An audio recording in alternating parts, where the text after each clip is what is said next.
So we're glad to see you all here today. We will begin our meeting with a roll call. Clerk, second, please. Okay, Councilmember Caulfield. Here. Councilmember Brenner. Here. Councilmember Gallagher. Here. Councilmember Wiener. Present. Councilmember Rowland. Present. Councilmember McMillan. Here. And Mayor Hodges. Here. You have a quorum. Yes, I'm thank you. You do have a quorum. No, I didn't need to take your job. That's your job. Next on the agenda is our Pledge of Allegiance. If you could all stand and face the flag. I pledge allegiance to the flag of the United States of America and to the republic for which it stands, one nation, under God, indivisible, with liberty and justice for all.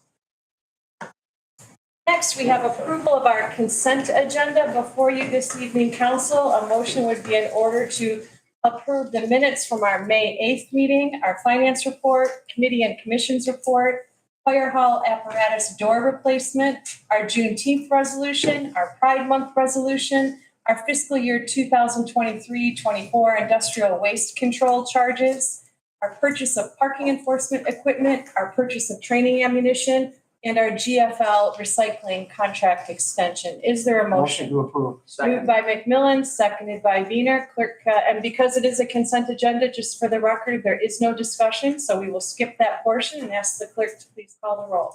Councilmembers Caulfield. Yes. Brenner. Yes. Gallagher. Yes. Wiener. Yes. Rowland. Yes. McMillan. Yes. And Mayor Hodges. Yes. Motion carries. Thank you, clerk. We have our consent agenda items approved as noted. Next on our agenda is public comment. We certainly appreciate this time in our meeting. It's our opportunity. Well, we can have dialogue with you anytime, right? I think we're all pretty accessible, but tonight's an opportunity to do it on the record. I will remind you that you do have 3 minutes to share your thoughts. We will do our best to be customer service oriented that time, but for the most part, any follow-up will occur subsequent to this meeting. We'll make sure you're directed, but we would ask that you approach the podium, and Mr. Seisland will take control of our clock. If you could just say your name and your street, that's all we would ask. And to be civil and productive and all that good stuff. Is there anybody who would like to be heard this evening? Yes, please, welcome. It's minor compared to what you're dealing with. My name is Al Schumacher, and I'm on Weyburn. And ever since the Kirchville and the Jefferson project began, I'm tired of looking at semis. Nothing's going on in Weyburn, but your double semis are coming up with dirt 3, 4, or 5 times a day. We got the Detroit buses coming down Hampton. We got trucks carrying lumber coming down Hampton. The only exit they're using is Kirchville for vehicles. All the trucks are coming down Hampton. It's a wonderful sight to breathe in dirt 24/7. They're breaking down the streets, among the other beauty that doesn't exist around here anymore because we're not looking at nothing but cyclone fences. It's really Grosse Pointe Park, Grosse Pointe City. No, I'm sorry to disgrace. Thank you, Ms. Schumacher. And I'm sorry, but it's not even enjoyable anymore. Maybe Mr. Russell, you could, if you need a contact person, would you, or City Manager Seisland, who would you recommend? I tell the semis off, they toot their horn, there goes black smoke along with the trucks. Okay, it's actually our Deputy Chief Bostock that perhaps you can follow up, exchange information, and we'll. He knows me very well. Well, good. You have a relationship, and we know our almost chief is a great guy. So thank you, Ms. Schumacher, for being here this evening and sharing your concerns. We want to get it right. Anybody else? All right, we will close the public comment portion of the meeting and move on to our presentation, which we're very excited about. I'd like to welcome our representatives from the Grosse Pointe Public Library. We're fortunate to have Grosse Pointe Park residents leading the charge at our library. So Ms. Jessica Kaiser, our director, welcome. Ms. Susan Larson as our Grosse Pointe Park, Sandy's, anyway, and Sandy Ambrosi, 2 great representatives. And we look forward to hearing your update this evening and educating the community on what's happening in our library. So take it away. Well, thank you so much for inviting us tonight. We try to come out at least once a year and give the council and the community an update on what's happening at the library.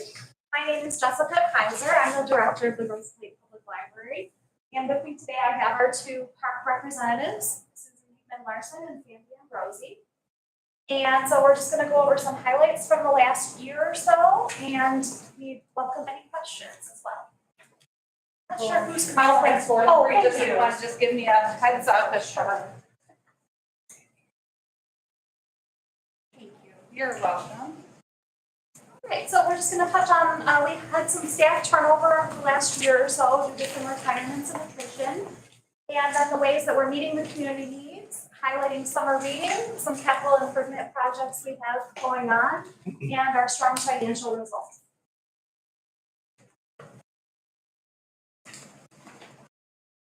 So we had some changes on our leadership team. Our longtime director, or assistant director, Peggy Kitchell, retired, and so Darlene Hellenberg has taken her place.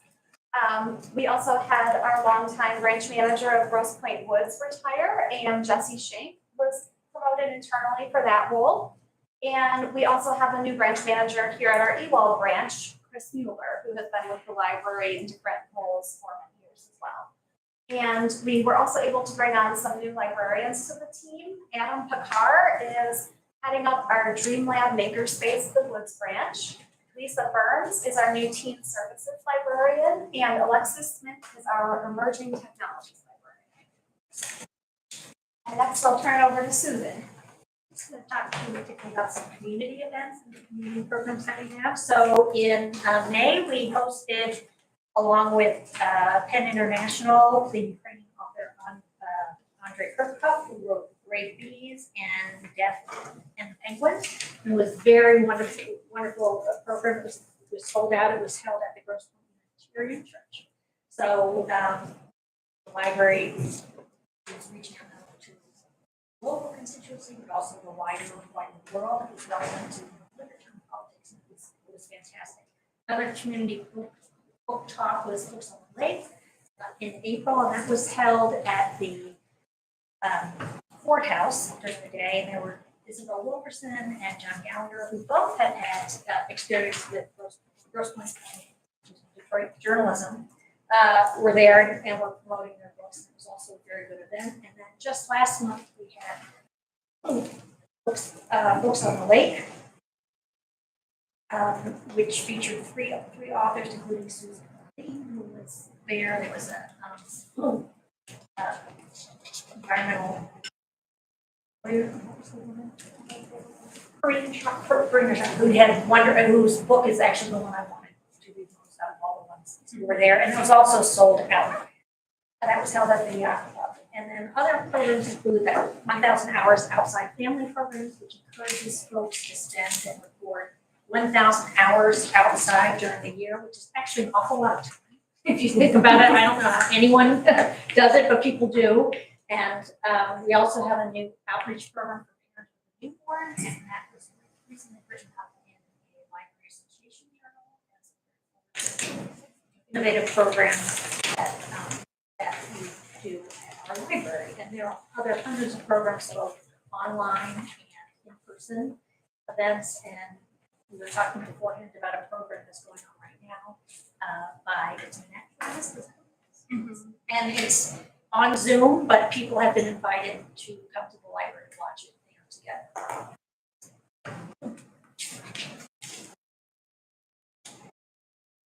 The other programs, youth programs, they're book groups for youth, for teens, their story hours, still very popular. All summer long, there'll be visits to the park with the little cart that you see there in the corner.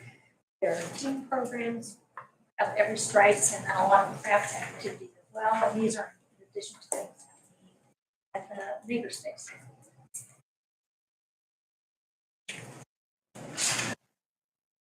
Summer reading started just earlier this month, and it goes through August 12th. And there are prizes each week for kids and teens. And adults this year, it's something a little bit different. We are gathering recipes, and at the end, for participants, they will get a free copy of the community recipe book. So there are a lot of ways you can participate. You can sign up to read and play the the little markers on the bingo card, which is actually a lot of fun. I did that last year. And you can also contribute a recipe for the community book. You can do both, which would be wonderful. And that's what's going on with this summer.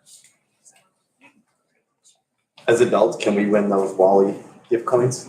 I would think you're gonna do that this year, right? Those are for the kids. Those are for the kids. Your daughter can get one for you.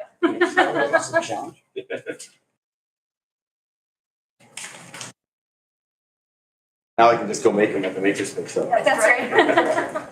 So we have these really relevant and timely community programs, but and what makes them possible in part is having enhanced facilities. So many of you have probably seen the new Woods Library.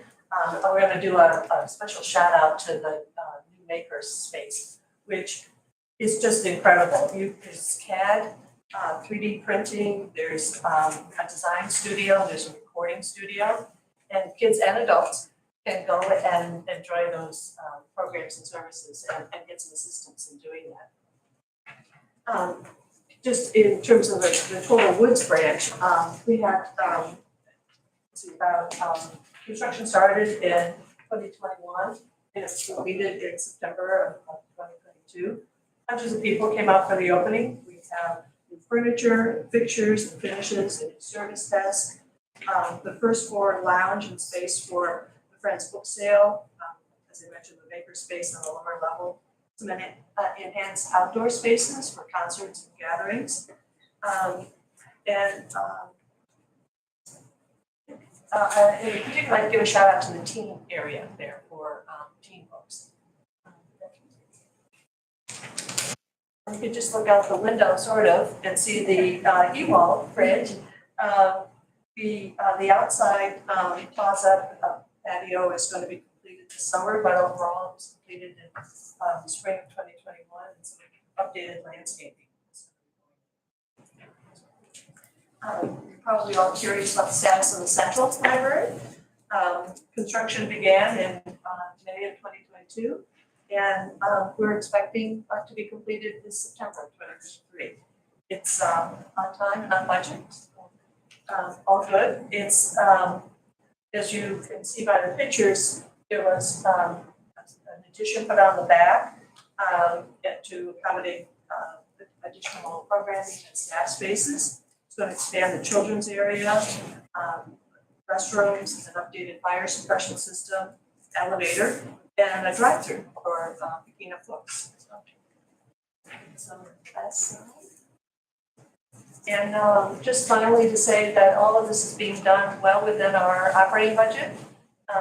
And this is our proposed budget for next year. It will be presented at our June 15th meeting.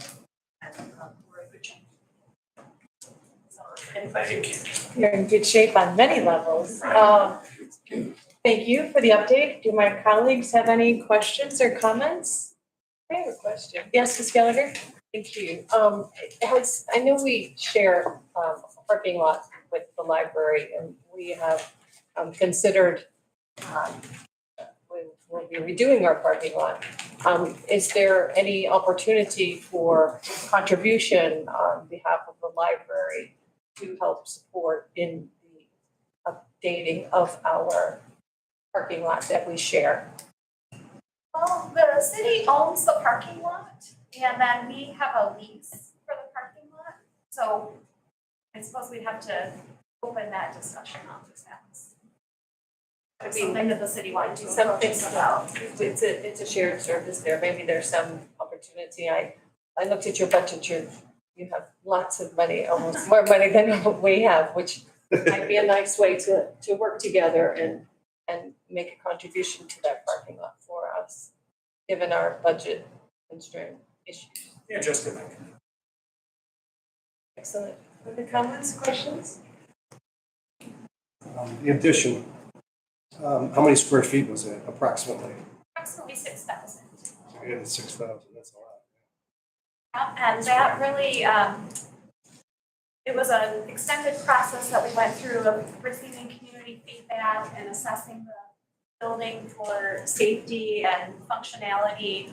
And That space is enabling us to put an elevator to the second floor and to have accessible restrooms for the community, which we did not have before, as well as a second means of egress from the second floor and sprinklers throughout the building.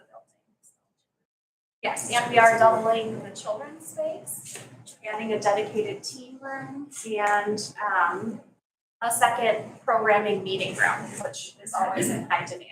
And those facilities are available to everybody throughout our district, which encompasses all of the Grosse Pointes and the part of Harper Woods that is in our school district. So I want to make sure everyone knows they're welcome to use the services at all three branches, not just Eagle. Would you mind, it's, people always marvel and many don't even realize what you can check out at the library, like microscopes, leaf blowers. I mean, just because the community is listening, right? So to educate and just make sure they know what their library has available to them. Thank you. Yeah, we have a lot of really cool collections. We have a tool collection that was actually started during the Great Depression, funded by the Grosse Pointe Rotary Club, which they still support financially. And the idea behind that was to have a shared collection of tools for home improvement projects that you might only need to use once or twice a year or once or twice a year ownership of the home, rather than having to purchase all of those things on your own. So everything from yard maintenance to wallpaper steamers are popular.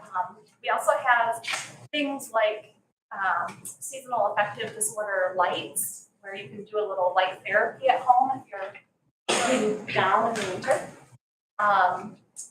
We have Wi-Fi hotspots that people can check out. So if you're traveling and you need to access the internet, you can take that with you and, keep downloading your library materials on the road or using it for whatever else you need. We have Chromebooks that people can check out and use in the library. Those are very popular with students as they have to do all of their assignments through Google. So all kinds of great stuff. That makes it special. And then just a couple of quick comments to really encourage you to be part of our campus design process, which is underway with GMA. Yep. So we really are looking for those engaged and activated spaces. And then we're so proud of our Grosse Pointe Park leadership team. And in addition, you've got the two complementary organizations, the Grosse Pointe Library Foundation, as well as the Friends of the Grosse Pointe Public Library, which has good representation from park residents as well. And to give them a quick shout out, Mindy Berry, Greg Bowens, Paige Domzalski, Sue Bataki, Shel Aurora, and Jill Campbell. And then if anybody wanted to support our library today, I'm going to offer two suggestions, but maybe you have another one. The first would be your Books and Bubbles event on October 23rd, which that can't be bad, right, at the Boardhouse. And then I believe you can buy a t-shirt to wear your library pride and also help to support the organization financially. I don't know if you have anything else to add to that list, but Well, we do still accept donations of books, gently used books at the Woods branch. They have designated days where you can drop your items off now, and that's on the Friends website. And then we do always accept financial gifts through the Grosse Pointe Library Foundation. And they have contributed greatly to these capital projects. So they are a major piece in the puzzle of how we're able to be financially sound and offer these wonderful services to the community. great. Thank you so much for being here tonight. I think we all know that knowledge is power, and you make sure that we're very powerful. So thank you for that. Thank you very much. All right, next on our agenda is reports from our administration, beginning with our city manager, Seisland. Yes, thank you, Mayor Hodges and members of council. So just a couple quick updates. Thanks, Mikasa. We'll be looking potentially at our July council meeting of bringing some charter amendment proposals. So every 2 years we have an election, and this might be the time to bring some charter amendments, including tax collection day, possibility of election primary. We've now had two primaries elections that had primaries, something for us to consider. There's a cost associated, and then just reorganizing some administration roles under council manager. So I'll be bringing those for council to consider and take a look at our next meeting. We do have a special city council meeting June 19th, which will include a training by Kelly firm regarding the OMA, meeting decorum and minutes, followed by a closed door session regarding labor. pre-construction meetings, we had several that took place. One on Kercheval for the resurfacing project between Pierce and Defer that will start while school's off and finish before reopening. And that'll be resurfacing both sides of Kercheval all the way to Balfour, Nottingham to Balfour. We did have a pre-construction meeting with St. Clair Montefalco for their parking lot and water main project. That should start in the next 2 to 3 weeks. And then another update, the Community Engagement Committee held a meeting at the Kolsky Theater on May 24th to listen about the Trombley Elementary School. There were about 75 people in attendance. Everyone on the Community Engagement Committee, Councilor Brenner, Raylan, and Mayor Hodges were there. Good comments and questions were presented. Good feedback for us to present back to the Public School District and the Working Committee. And the next day, the city held a meeting with that working group to discuss the results of that Trombley meeting. And also we heard a history from the Grosse Pointe Public School Administration about the Early Childhood Center, history, how this works, barns. And so we continue to have those discussions, and a future date of the Trombley working group is being determined at this time. The pension grant, which the city did apply for, this would be, if we're approved, for about $2.9 million that would directly be injected into MERS. So they use the valuation of 2021, which we are at 54.5%. That would put us at 60% if we received all of that money. And that money goes just straight to MERS for that. So we should have an answer hopefully in July or August. There's another heads up, parking meters and rates. I proposed at the July council meeting, so they'll bring a proposal to install new meter heads on Kercheval and discuss rate increases as well. Currently, we have the manual coin-operated meters that are severely outdated and are past its useful life. Our DPW's probably fixed them about 10, 12 times over, and the guys have done a heck of a job. But the company now, won't even take them anymore. So they're past its useful life. What we look to propose potentially is similar to what you see in Grosse Pointe Woods, which is those electronic meter heads. So you can still operate by coin. We'd still have credit card if you want to pay by app, just by the sticker. And, so we'll bring it to this council consideration. You may recall at the corner of Kercheval and Weyburn, we had the Sales of Two Cities sculpture that has been hit a couple times, unfortunately. And so, working with the donor as well as public safety of where should we have this thing so it doesn't keep getting hit. And we have decided in the temporary, we're looking to place the sculpture actually right out in front of City Hall area. And so it would take quite a bit to veer off that. So should be in good shape in the sculpture. And then I'll be discussing later today as a council agenda item, but I'm excited to announce of Deputy Director Jim Bostic's swearing in on Friday, June 16th at 2 p.m. Jim? Okay, at 2 p.m., which will be in the Apparatus Fire Bay. And so I'll be excited to have. After 6 in Kercheval will take place this year on June 24th, July 22nd, and August 26th. Unfortunately, the city was forced to close part of the children's pool as a lower wall and the lower bowl came loose last week. Contractor came out to review. It appears most likely it's an internal plumbing issue. To be on the safe side, we aren't going to use the fountain part of the pool. It will operate it like a true wading pool for this year. And most likely we'll have to look at possibly deassembling the fountain and looking for any issues, because it looks like it's an internal issue that when our guys in DPW were looking at it, pre-checked for the year, they could not find it. So it's happened. And the only other update I have is, Scott Center, is that you might have seen that the URIF actually saw cut the portion of the old Public Works building on the park side. And that's all I have for updates from them at this point. City manager questions? That's all I got. A quick question on the charter amendment proposals, because those need to be approved by council. And then the voters, That's what I'm asking. By what date to get on that ballot? We have to do it by July meeting. Yes, July 31st is the cutoff that we have to get it to the state, yeah. The And language. the language should be submitted to the state. Is there any way we can do that before the council meeting? I'll work with Dan Kelly and, It shouldn't be a problem. Yes. Got it. What is the date on this council meeting? well, the 19th. special one, the 19th, and then it's July 10th. July 10th. 12th. 10th or 12th. Yeah, 10th or 12th. 12 is Friday's the 9th. 10th. So maybe 2 weeks time for the update for the charter you have, so that we have time to review and ask questions? Yeah, I don't No, see a we're problem. addressing it at the special meeting, right? Or is it the regular July meeting? The charter amendments I meant at the July Okay. council meeting, but we can certainly try and get some information out ahead of time, so everyone's got a chance to. I mean, Give us time to review and ask questions. I don't see a problem from my end. Okay. Excellent, thank you. Mr. Rowland? Thank you.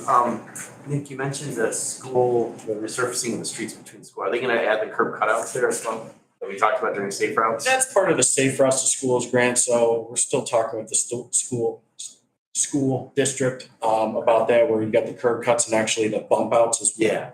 Yeah. So this Kirchhoff project is just resurfacing only Kirchhoff, but Safe Routes would be the sidewalks, curb Yeah. cuts, bump outs. Okay, so we're not gonna line those together to take care of it together. With the state, probably you're looking at, if it was approved, but it would be about maybe a year and a half. Oh, we're still waiting on that approval.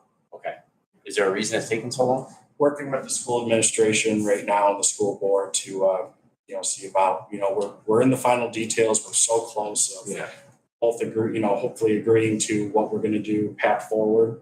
And then, it comes down to the dollar amounts that whether, the city and if the school district could contribute some funds.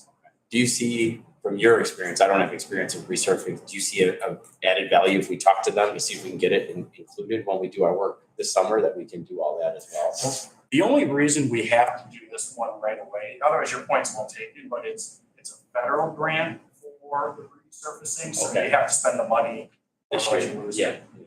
It just brought back to Otherwise, my memory about yeah. the things that we got approved. Right. For the state department. So, right, thank you. Anything else? I- Oh, Mr. Rowland?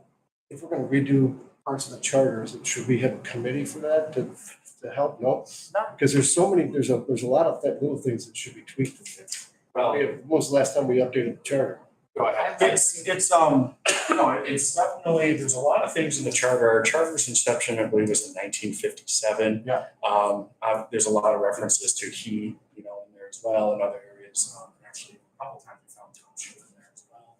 And, if you wanted to do a complete overhaul, you would have to do a charter commission, which is a body that I believe the city council would choose that body. And it's probably about a 2-year process. The governor has to sign off on the city about the charter commission. It's a great process to have, but it's a long process to do. So something we should have to do down the road. I think these are just quick identifiers, like one is a date change on tax, just pretty straightforward. The other one is just a primary, we're the last of the points that have primaries. So that's kind of should we spend the money to have a primary to eliminate one, seat? I don't think there's a lot of need for a commission. These are just amendments to the charter, but the language has to be on the ballot to be approved, so that's why we're doing it. What is the defining line between requiring a commission and substantive changes, right? So what defines a substantive change requiring a full commission and or just edits to remove he and she and they and it?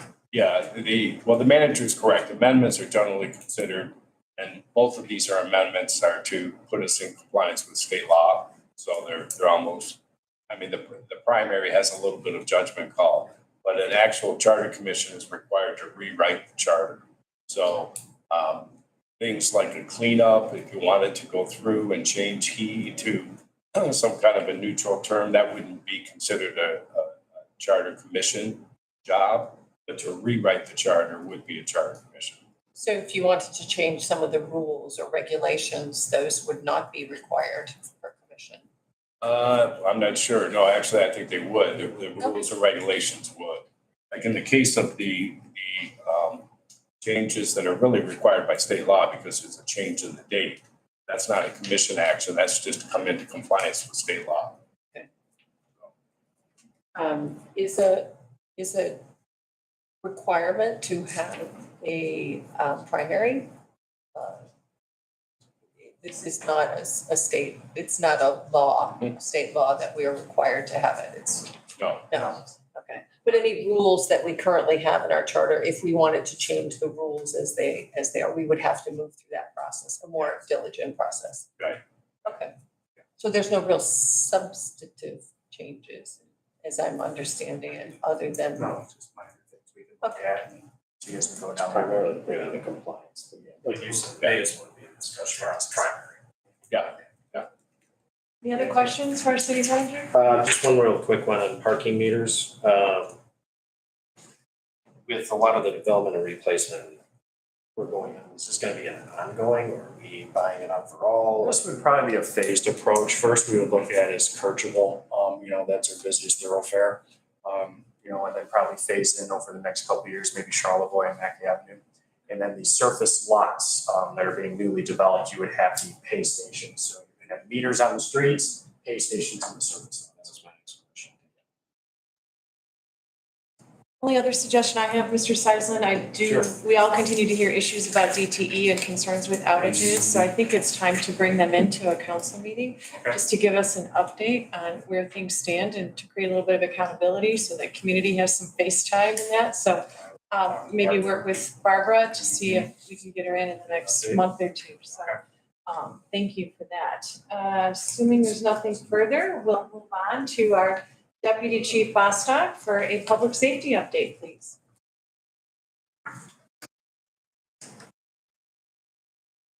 Mayor, members of council, residents, meeting, thank you.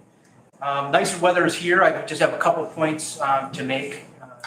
House cleaning, things to take care of, but public safety has a number of items on the agenda tonight, so. Nicer weather was here, but until spring decided to show back up, but it means more runners, walkers, bicycles, kids playing outside, so we just ask drivers to please, come to that complete stop, look both ways, and take that extra second, just to be safe, so everybody have a good summer. Don't assume that the other driver or pedestrians are seen.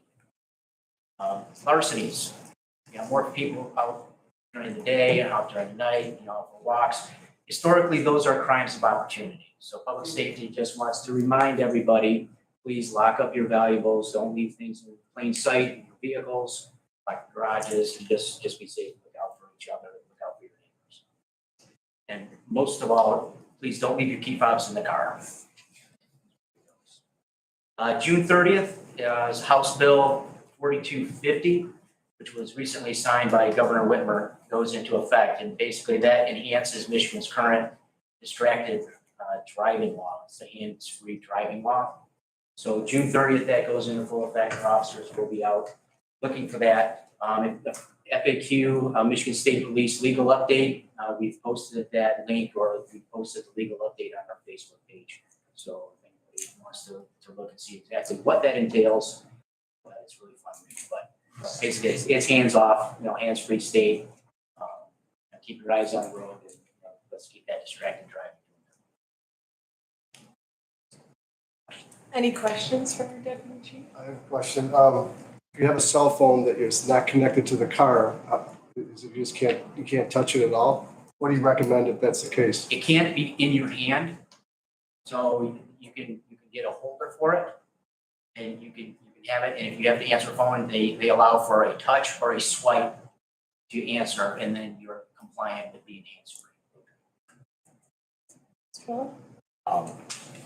I've looking at other school sites, they always have this, remember, this is a hands-free zone kind of signage. Are we putting signs up anywhere reminding people of the school zones that it's hands-free? Speak with Rebecca Fannin about that. The other schools have done it. Yeah, I like to have a sign that says, remember, this is a hands-free zone. It's something we've been trying to do. I was working with Colonia on that, so. Except that the whole. Now city- Now it's a whole set, but we Yeah, want I don't to, wanna confuse but people. we still need to remind them. Right. We should remind them, because that's we don't want them to learn the hard way. States the zone. Yeah, but that's why it says, remember that this is a hands-free zone as well, just to improve the safety around schools. I can email you tomorrow about that. Let's start that conversation. Thank you. Any other questions for Mr. Foster? I would just like to say how wonderful it was to celebrate you all during Police Week and to thank Councilmember McMillan for leading the charge and all of my colleagues for participating and giving you all the honor that you deserve. And I just thought that was great. I wanted to, again, thank you all for what you do for our community. Thank you. And to that effect, I can tell you to a person, all the men and women loved every meal that was sent. And if there's one way, because we're half firemen, so, if there's one way to get to us, it's our stomachs. And I tell you, they were loved. So it was a great variety and, it was great. That's what we Thank you. Thank you, Chief. Okay, now we have no unfinished business, so we can skip that item and move on to new business. Our first item being our resolution to declare Brian Fraser Day in Grosse Pointe Park. Is there a motion to adopt the resolution that we can read out loud? If you would like, we can get the motion on the table. Moved by Rellen, for second. Seconded by Brenner. Mr. Seisland, did you want to say anything, or should I keep the mic? The only thing, reached out to the Fraser family, for this consideration to Sean Fraser, and they were very grateful that the city certainly considered something like this. So I talked with Mr. Fraser, he talked with his wife Mia, and they also had a very special day over at the beautification at Patterson Park for a magnolia tree over there. So Not a Fraser fir? no, not Fraser Park, magnolia. So that's it was nice to do. But yes, just so the community knows, the city manager and I were really intent on figuring out a way to honor and memorialize the loss of our beautiful Brian, while at the same time helping his family and friends to heal and bringing awareness to the concerns that are out there and how we can prevent such a tragedy from moving forward. And I know I certainly was moved by the Frasers and the powerful show of faith and grace and love and leadership that they showed. And I'll just share a quick personal anecdote. My daughter is a Spartan, and when we were at the funeral and she was struggling with this, Mr. Fraser grabbed her by the shoulders and said, Brian's time on this earth is done. It's time for you to move on and to do good things in his name and in his spirit, and for you and all of your friends to heal and find peace. And I just thought that was incredible, that during that difficult time, he was more concerned with others and really shared that wisdom. So there's so many reasons to honor this family, that being a really important one. And that's what we're doing here tonight. And I think many of the resolutions we won't read tonight, if that's okay with you, Mr. Kelly. But I think this one is worth reading, if you all agree. So the resolution that's on the table is to declare Brian Fraser Day in Grosse Pointe Park. At a regular, I'll skip that part. Whereas protecting public safety in the communities they serve is the mayor and city council's highest priority. And whereas mayors and city council and law enforcement officers, in partnership with local violence intervention resources, know their communities best, are the most familiar with local criminal activity and how to address it, and are best positioned to understand how to keep their citizens safe. And whereas gun violence prevention is more important than ever as we see an increase in firearm homicides and non-fatal shootings across the country. And whereas on February 13th, 2023, 2 students from the Grosse Pointe communities were victims of gun violence. Brian Fraser and Ariel Diamond Anderson attended Grosse Pointe South and Grosse Pointe North, and the third victim, Alexandria Werner, attended Clawson High School and whose mother worked at Grosse Pointe North. And whereas Brian Fraser was a park resident since birth and lived with his family on Harvard Road in Grosse Pointe Park, Brian graduated from Grosse Pointe South High School in 2021. He was an athlete in many sports, including lacrosse, swimming, hockey, basketball, soccer, and baseball. And in college was the president of Michigan State University's Phi Delta Theta fraternity. Brian dearly loved his family, friends, and the community. And whereas on May 27th, 2023 at Patterson Park and Grosse Pointe Park, the Beautification Commission met with Brian's family, including his mother, father, and sister, as well as many friends, to plant a magnolia tree in memory of Brian Fraser. The family has a large magnolia tree in their front yard and hope the tree will add beauty to the park so that future generations of families and friends visiting Patterson Park will make wonderful memories as Brian once did. And whereas to honor Brian, a fundraiser to donate funds has been set up to plant trees in Grosse Pointe City, Farms, and Park, and the trees will serve as a long-lasting legacy in memory of Brian. Now therefore be it resolved, I, Mayor Michelle Hodges of the City of Grosse Pointe Park, Michigan, do hereby proclaim June 2nd, 2023 as Brian Fraser Day in the City of Grosse Pointe Park, and urge all residents in our community to honor and remember all victims of gun violence and to declare that we as a nation must do more to end this crisis. Council, are we ready to call the question? Clerk, can you please call the roll? Yes. Councilmember Caulfield. Yes. Councilmember Brenner. Yes. Councilmember Gallagher. Yes. Councilmember Weiner. Yes. Councilmember Rowland. Yes. Councilmember McMillan. Yes. And Mayor Hodges. Yes. Motion carries. We have Brian Fraser Day. Thank you all. Next item on the agenda is approval of contract award for our audit firm. Ms. Moriarty, welcome.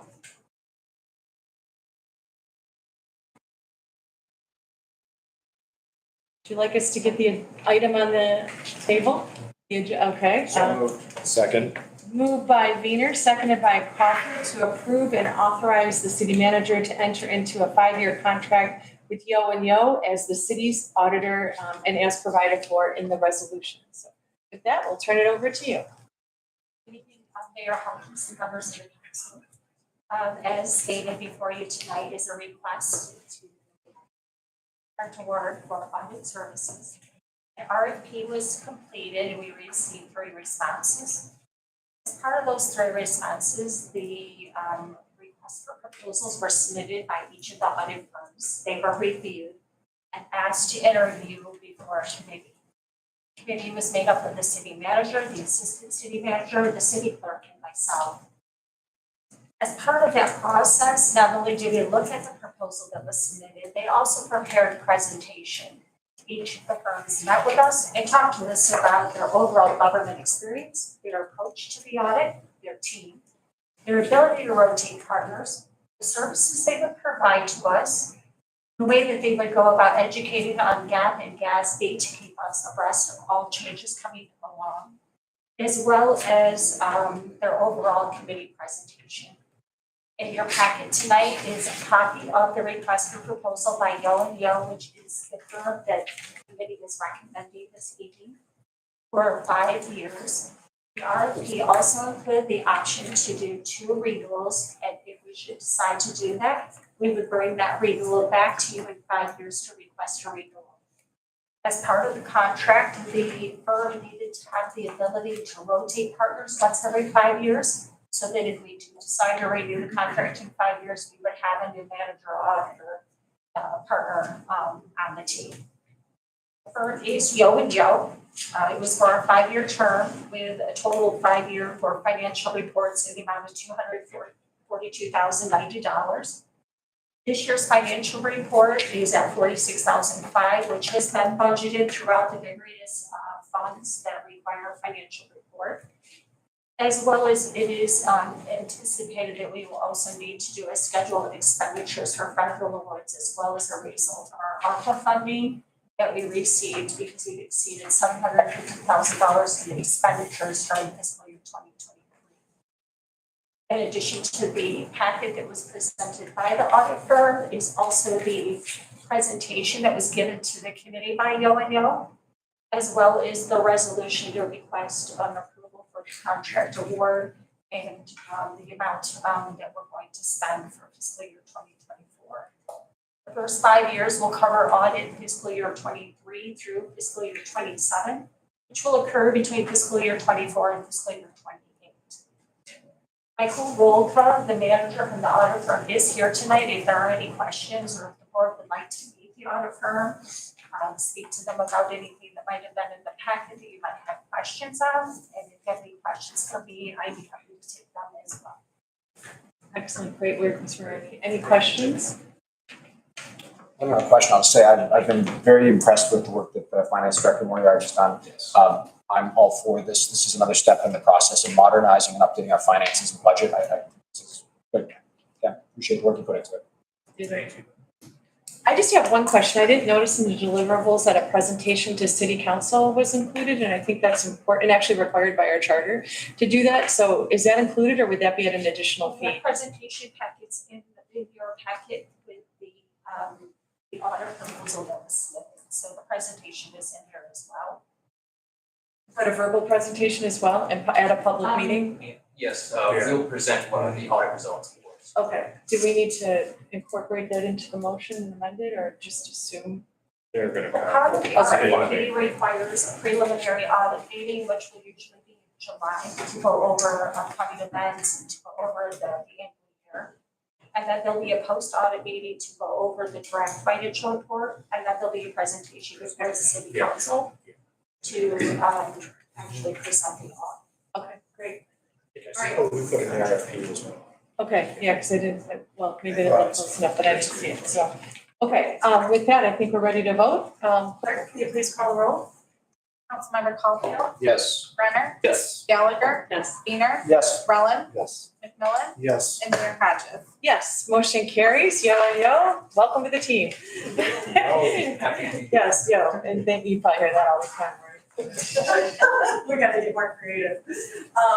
Ginger, should you really be walking away? Isn't the next item you as well? You might as well just get comfortable. Next on our agenda is fiscal year 22-23 budget amendment. Council motion up for your consideration would be to approve revenue, Revenue recognition. Okay, I am, that is right, this didn't sound right. Approve revenue recognitions and budget appropriations by funds as outlined in the attached resolution. Council, is there a motion? Motion. Second. Caulfield, seconded by Wiener. Ms. Moriarty, take it away. Okay, so before you tonight is a request to both recognize revenues in the general fund and appropriate fund balance, as well as to recognize some reallocations within the local and the major roads, as well as the municipal roads. And then to recognize revenue in the 249 building inspection fund, as well as to appropriate budget. So the general fund is basically donations and recreation revenue. They're actually outperforming what was actually budgeted. So the recreation revenues are up above what was originally planned for, so we're requesting a revision to amend the budget to recognize those additional funds. And then we also have 2 donations that we're recognizing that were received during the year. One was for the public safety vest, and the other one was for a chief conference. So there is an outline attachment within the packet or within the agenda item that breaks down the actual revenues that we're requesting to amend. It shows the original budget. It shows you the amount that I'm requesting to amend by. And then to the right, it shows you what the total 2023 revised budget would look like after you approve the recommendation. The building department has seen an increase in building permits and occupancy permits in about 211,000. We'd like to also amend the budget to recognize that revenue as well.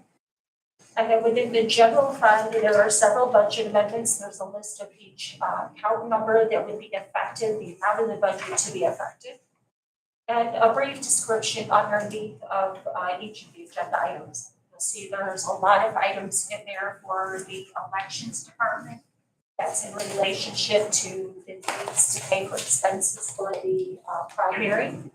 And these expenses are occurring this year in fiscal year 2023 before June 30th. And then there are additional recommendations for budget that was already approved for the elections in our 2024 budget.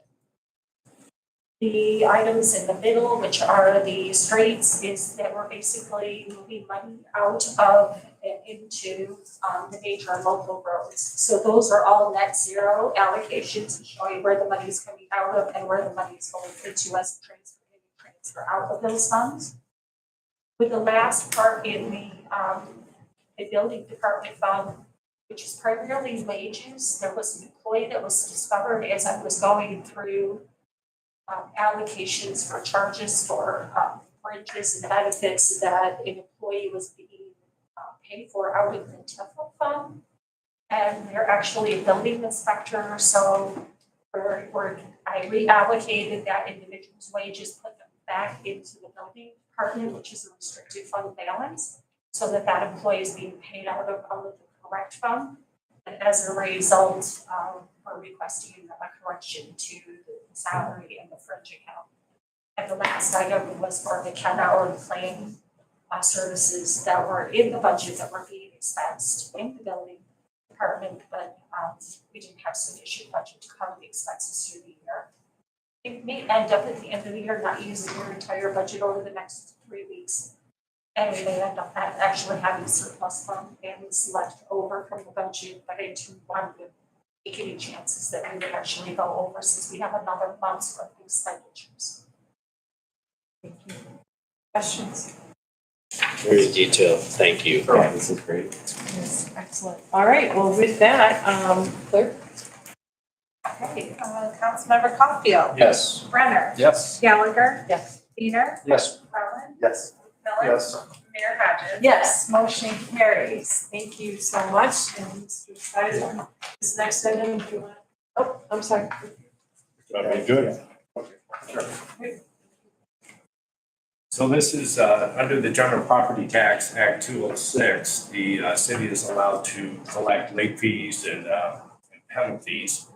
The resolution that my office prepared would allow for us to continue to collect those. We've been collecting them for at least several years, I believe. So it's more than, it's basically a cleanup, and that's what the resolution does.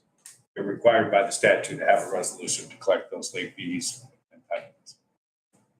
And that resolution for your consideration, council, is to pursuant to state law authorizing section 9.16 of the city charter and to direct the city clerk to retain a copy of said resolution with the city. Is there a motion? So moved. By Wiener, seconded by Gallagher. Is there any discussion? Clerk? Councilmembers Caulfield. Yes. Brenner. Yes. Gallagher. Yes. Wiener. Yes. Rowland. Yes. McMillan. Yes. And Mayor Hodges. Yes, motion carries. Thank you, Mr. Kelly, for helping us on this continuous professionalization and evolution. Next up is a very controversial item, approval of contract for public safety director. Mr. Sidewell will get the motion on the table. Motion, council, is to approve the contract between the city of Grosse Pointe Park and Jim Bostock to act as public safety director. Is there a motion?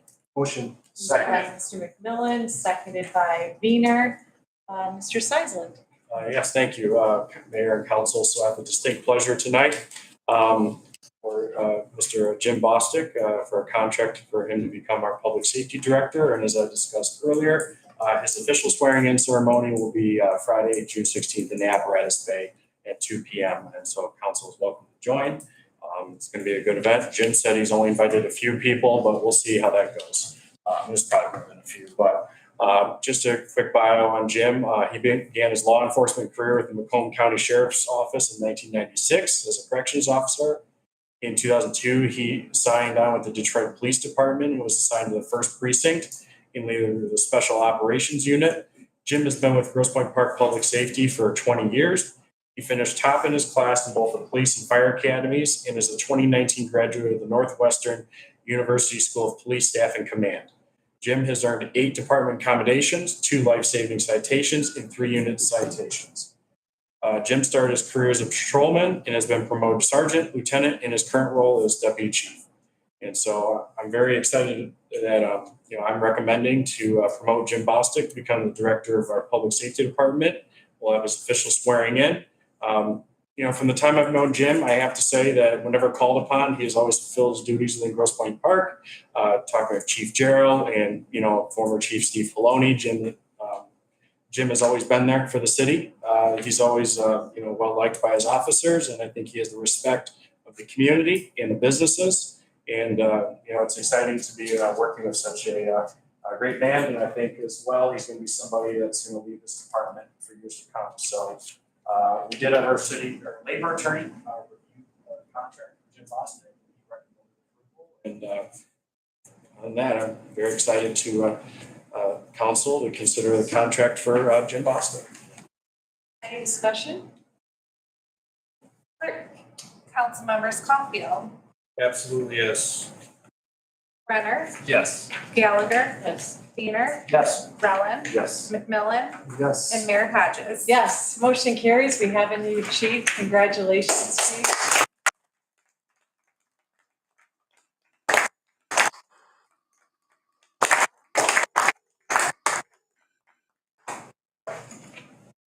Thank you, Mr. Seisland, Mayor, Council. This is truly an honor to serve as director and lead such a great group of men and women here at the Department of Public Safety. Our mission is simply this: it's to keep the residents, visitors, and businesses of Grosse Pointe Park safe. We're gonna do that through excellent service, community outreach, integrity, professionalism, transparency, and accountability. We're a team, we're a community, and most importantly, we're a family. We're accountable to you and to each other. It's definitely not lost upon me that the responsibility that's been bestowed on you. And that's to keep Grosse Pointe Park safe. To ensure the public safety team has the best training, equipment, and the ability to do their jobs day in, day out, to the best of their ability. And most of all, to make sure each one of my officers goes home at the end of their shift. We've chosen this noble profession to serve, work long hours, nights, and holidays, and miss out on a lot of things with our families. We have signed up to serve, and we accept that. We're the guardians of the community, that we run towards the danger instead of away from it. With that, I look forward to the challenges that lay ahead. I've been thankful to each and every one of my past shifts the last 20 years, just to be so blessed and fortunate to work in such a community that has such a love for the public safety officers. So with that, thank you. We were already so proud of you, and to see that kind of leadership is impressive, Chief. And we do have challenges, right? So not only do we have to figure out the budgetary aspect of things, but management solutions are part of our, I think, path forward too. And I know you're up for it, and congratulations to you, and we look forward to celebrating even more on Friday.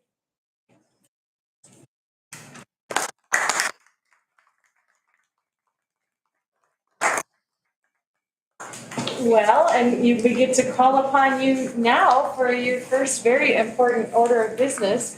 I understand you're going to get us started on discussion regarding the approval of the MedStar contract. In order to do that, council, I would ask that we get a motion on the table to award and approve the city manager to enter into a contractual services agreement with MedStar for a 3-year term and to authorize the finance director to appropriate from fund balance, amending the FY 23-24 general fund public safety budget line item 103-300-801.100. Professional contract services amount in the amount of $49,000 for 1 year. Is there a motion? Second. Motion by McMillan, seconded by Wiener.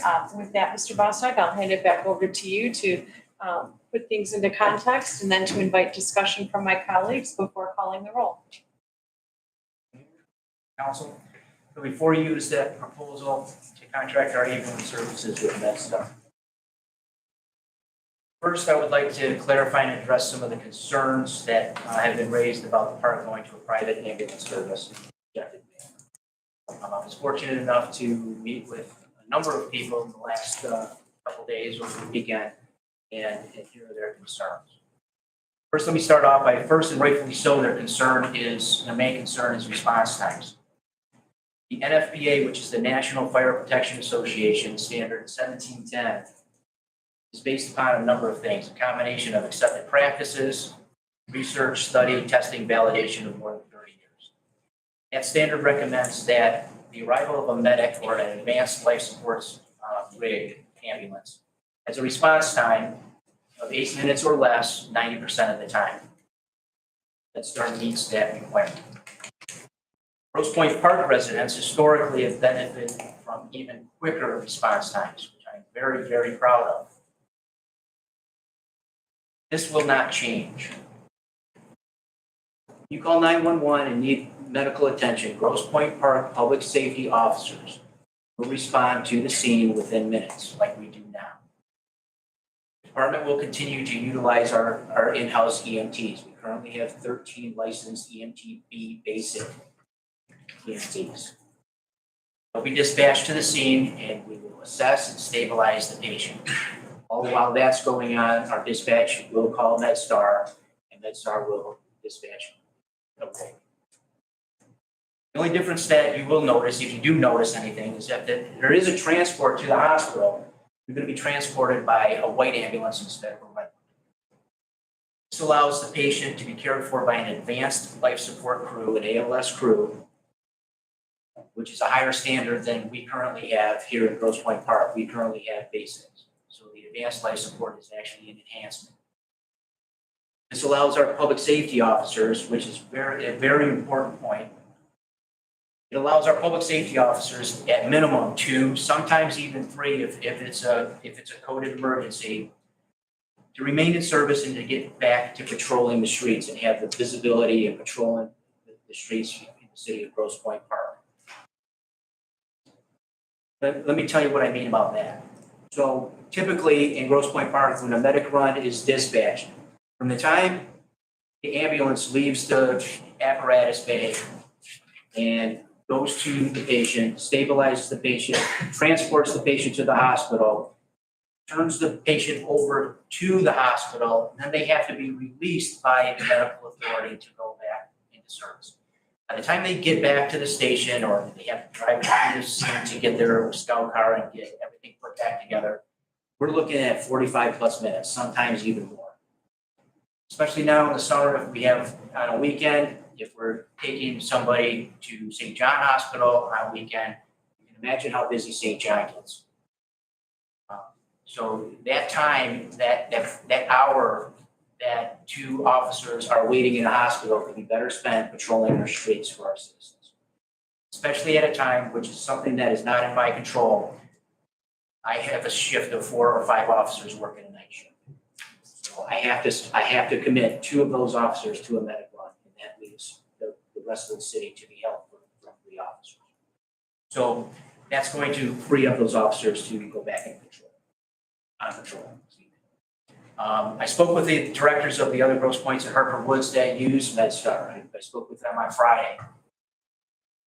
Grosse Pointe Farms, and this shocked me, but Grosse Pointe Farms has had private ambulance service with MedStar for 20 years. Grosse Pointe Woods is on the cusp of 10 years. And Grosse Pointe City is just shy of that, and they're around 8 years. We used to do medic service for Grosse Pointe City. They went over to MedStar about 8 years ago.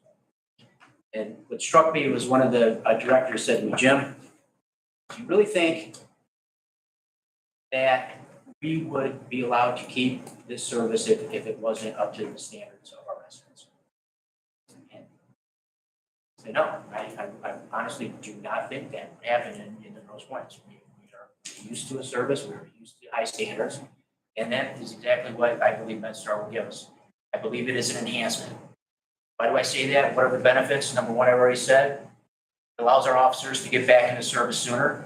Our response times to the scene are going to remain short.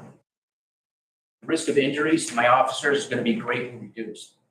Large number of on-the-job injuries is due to lifting, strains, and sprains.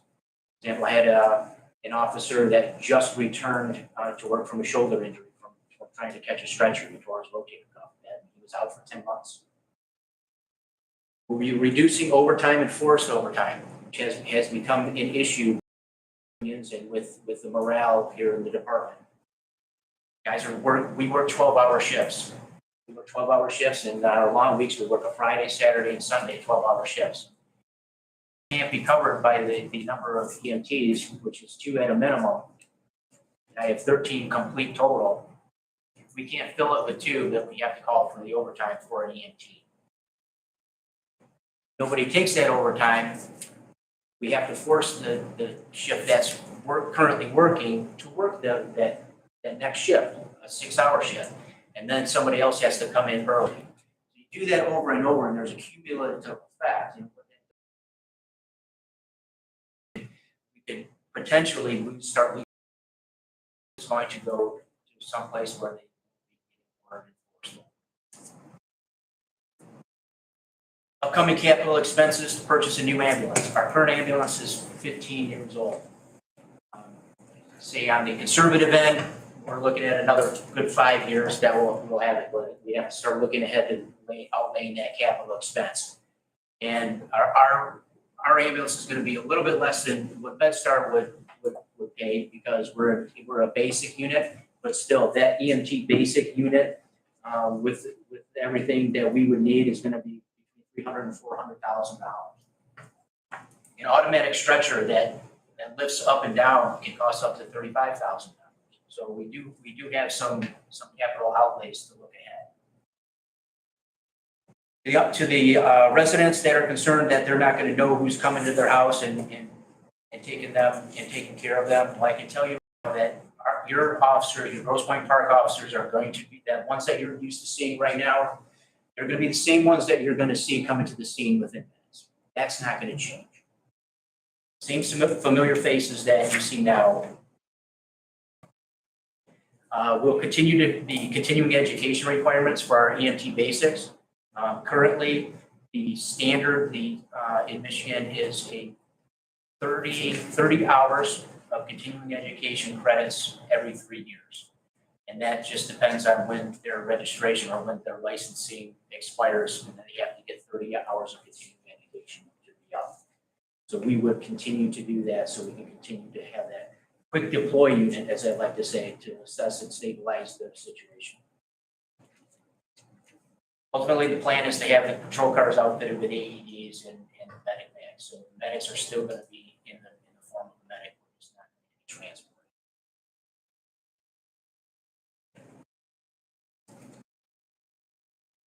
Take any questions, if that's okay.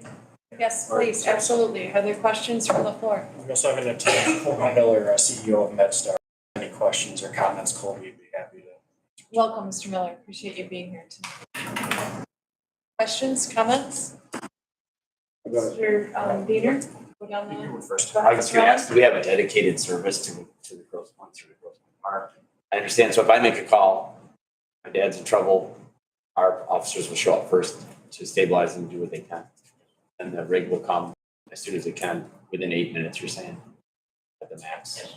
Okay, 'cause a lot of us see these rigs hanging out at the corners of, behind Joanne Fabrics, Ross and Mac. And that's pretty long distance from us, so I didn't know if there'd be another spot where they're stationed at closer to the park or not.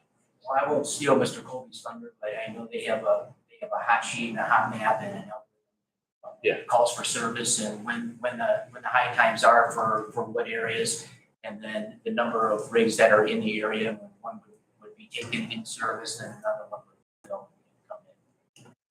It's an established company, so I'm sure they're using a lot of AI and understand what they're doing. But puts our mind at ease a little bit. I was gonna say, do you wanna? Oh, yes, certainly. Mr. Miller. I'll give you.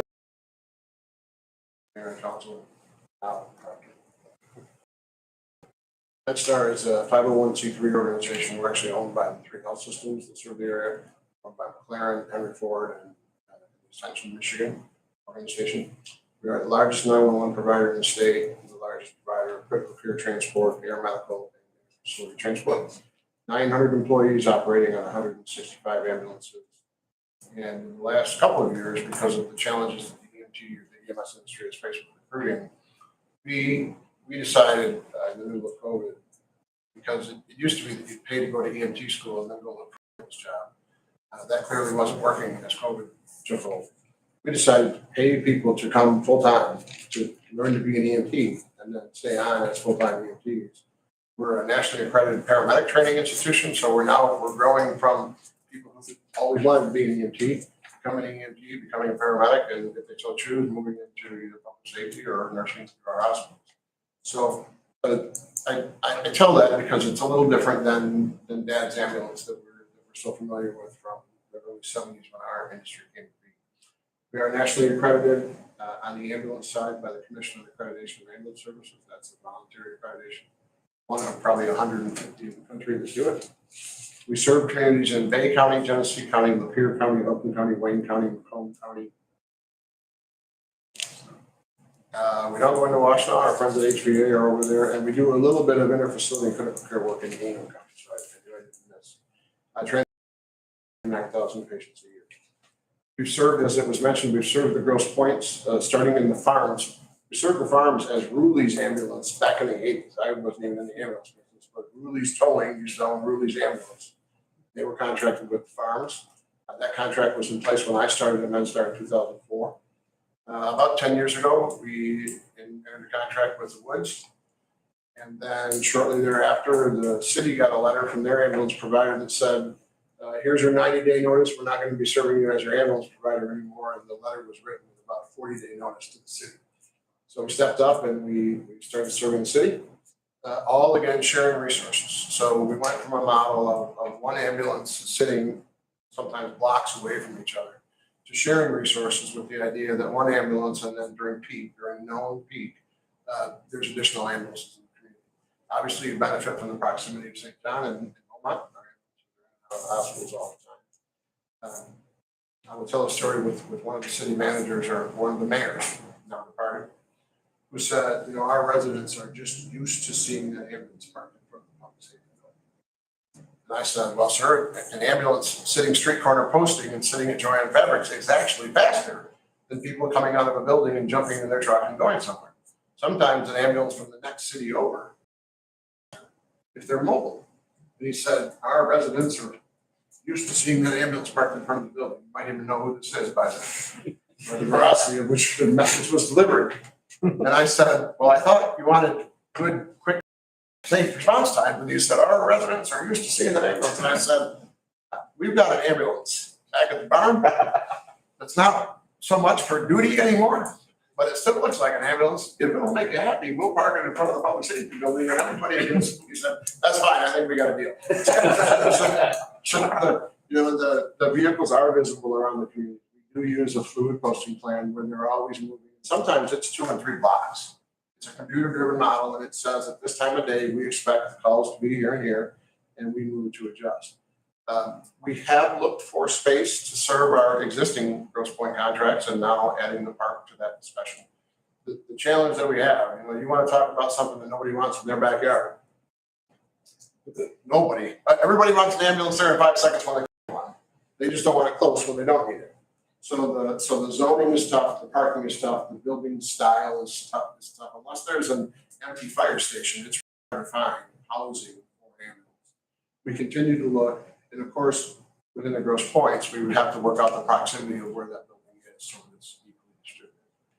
The current model works well. We will develop it through the park. We're always in touch with our public safety partners. We consider ourselves a partner, not a vendor. All of our municipal contracts, half of them we don't even renew. We've never lost a municipal contract. We've never not won a bid that we've entered for municipal service. We do standbys. We do, one of the things I'm proud of is not only do we do community CPR training, but about 8 years ago, we started to give away AEDs. The library wants an AED, they write a grant letter to the Senate, we come down, put the AED in, train everybody in CPR and AEDs. Schools, civic organizations, not-for-profits, any of those organizations, we provide AED and CPR training. 2 years ago, we figured out there's more demand than we have to fund this thing because everybody wants an AED. We said, let's do fundraising, have golf outings, let's do just open call for funding, and then we will double the amount of money that we will match the money that the public puts in. Last year, we raised $80,000 in 2 golf outings. We invested $80,000 of our own and put $160,000 for the AEDs through our service. You know, that's that engagement. And when we talk about response times, we could have 70 officers on the road and we could have 20 ambulances available. Having an AED where somebody runs out in the hallway and grabs it and brings it back into the room, that's what saves a life. And those types of municipal engagements or community partnerships, we're in the schools, we're in the churches, we're in anywhere that we need to be to build that partnership. As a council, you will receive quarterly response time reports and quarterly patient satisfaction surveys. We use an external company, the data leaves our cab, the minute the call is billed, they collect all the survey data, they send it back to us, it's hands off for us. And we do get written feedback from the customers, so you'll see that. Engage with the public safety officers, we do fire standbys, we do whatever we need to make the system work as a system. We continue with the COAMS accredited paramedic training. I think, we've also got a good long partnership with Grosse Pointe Park. We've been the primary mutual aid provider to the park since the city and the woods and the farms all use this, and I think that everybody works well on it. So I think, as the director said, we will see a different color ambulance transporting patients now. You will see the officers back in service after the medical call, and the continuity of the ambulance service, the second ambulance, the third ambulance. That's how we do it, and that's worked well for all the other Grosse Pointes, and I'm sure it's the same. Excellent. Thank you for that, Mr. Miller. Mr. Wiener? Good. So I'll admit I have my reservations about the idea of doing MedStar, but what really opened me up to this was the conversations I had with public safety. I don't just mean with leadership, but there's also the public safety officers. kind of opened my eyes to the fact that there is a need we've been talking about in previous meetings, and this really, in a way, acts as supplemental labor, opening up their ability to respond. One thing that wasn't mentioned either in terms of the finances, we've got a huge benefit in terms of economies of scale because we are going into a mutual contract with the other points. Now, I can't really articulate the case as well as the two of you can, but the one thing I do want to bring up that's relevant, my wife is an emergency physician at St. John. I talked to her about this. Obviously, she deals with ambulatory services. We've been doing it at St. John for almost 8 years. She has a very good opinion of MedStar. Says they're very skilled, and one of the big things that people need to understand, there's a big fundamental difference between BLS and basic life support and advanced life support. And basically, advanced life support, whereas you're transporting with advanced, they're actually, pushing, I shouldn't say pushing meds, it's worse saying that, but they're providing medications, stabilizing the patients. Again, it is an intermediate service which does a ton to stabilize patients and help them. Like I said, my wife really, again, has a high opinion of you guys. So again, I think this is serves the city in many respects. So I'm for this. Thank you, Mr. Beatty. Other questions, comments? Mr. McMillan? I agree with Max. Initially, I was a little bit, wasn't quite sure, but as I read the facts, I looked at a couple of things. One, your paramedics are inside the vehicles, correct? So could you give me an example of somebody that you went to go, you got a call, you went there, and how the paramedic being there is better than an EMT? So I want to be very careful because one of the initiatives that we have going system-wide right now is the concept that there is a time and place for basic life support ambulances to be dispatched on 911 calls. And that discussion starts at the point of dispatch. Somebody calls dispatch and says, I've fallen off my front porch and I can see that I've sprained my ankle. But I drive a stick, so I'm gonna need some help getting to the hospital here. You know, there's a lot of use still for EMT level ambulances. We're trying to incorporate them more because it leaves the advanced life support ambulance now more available for the cardiac arrest patient. So the cardiac arrest patient, the basic life support ambulance arrives, they have an AED, and they put the AED on and it shocks the patient. It might shock them into a workable rhythm. So the heart has now been shocked, it's stopped, it's restarted, and now it's working. But whatever put the heart into that rhythm isn't going to be solved by the AED. However, the paramedic gets an advanced airway in, starts an IV, starts the first round, 2 or 3 rounds of cardiac medication, at least minimizing the chance of the dysrhythmia coming back, and preparing the patient that much faster to go straight to the cath lab. When we come into a hospital post cardiac arrest and we say, airway secured, IVs in place, and the first 3 rounds of medications are on, the ER doctor says, no reason to stop here, go to the cath lab. Because there's nothing more to be done. They're as stable as we're gonna get them straight for the cath. So it's a huge clinical advantage applied to a very small subset of the patients. But that small subset of patients, that time versus clinical interface makes a huge difference. There's pain medications that the paramedics carry. There's respiratory medications that the paramedics carry. In the Grosse Pointe communities, you're lucky to have a hospital, 2 hospitals as opposed to 2. But nonetheless, there's long scenes, there's accidents, there's difficult extrication from houses. So that starts the work of the ER 15 minutes earlier. And for a lot of patients, that makes a difference. Even just great care by an EMT level ambulance for a long bone fracture or an ankle fracture or a femur fracture, God help. The paramedic can start an IV and give morphine from the house. So that just stabilizing the injury from pain before moving is very beneficial to the patient. Doesn't change the injury any, but coming down the steps on a backboard with an IV and pain medications on board is a much different experience than without. So it's critical intervention on a small subset of the patients, but for those patients, it makes it.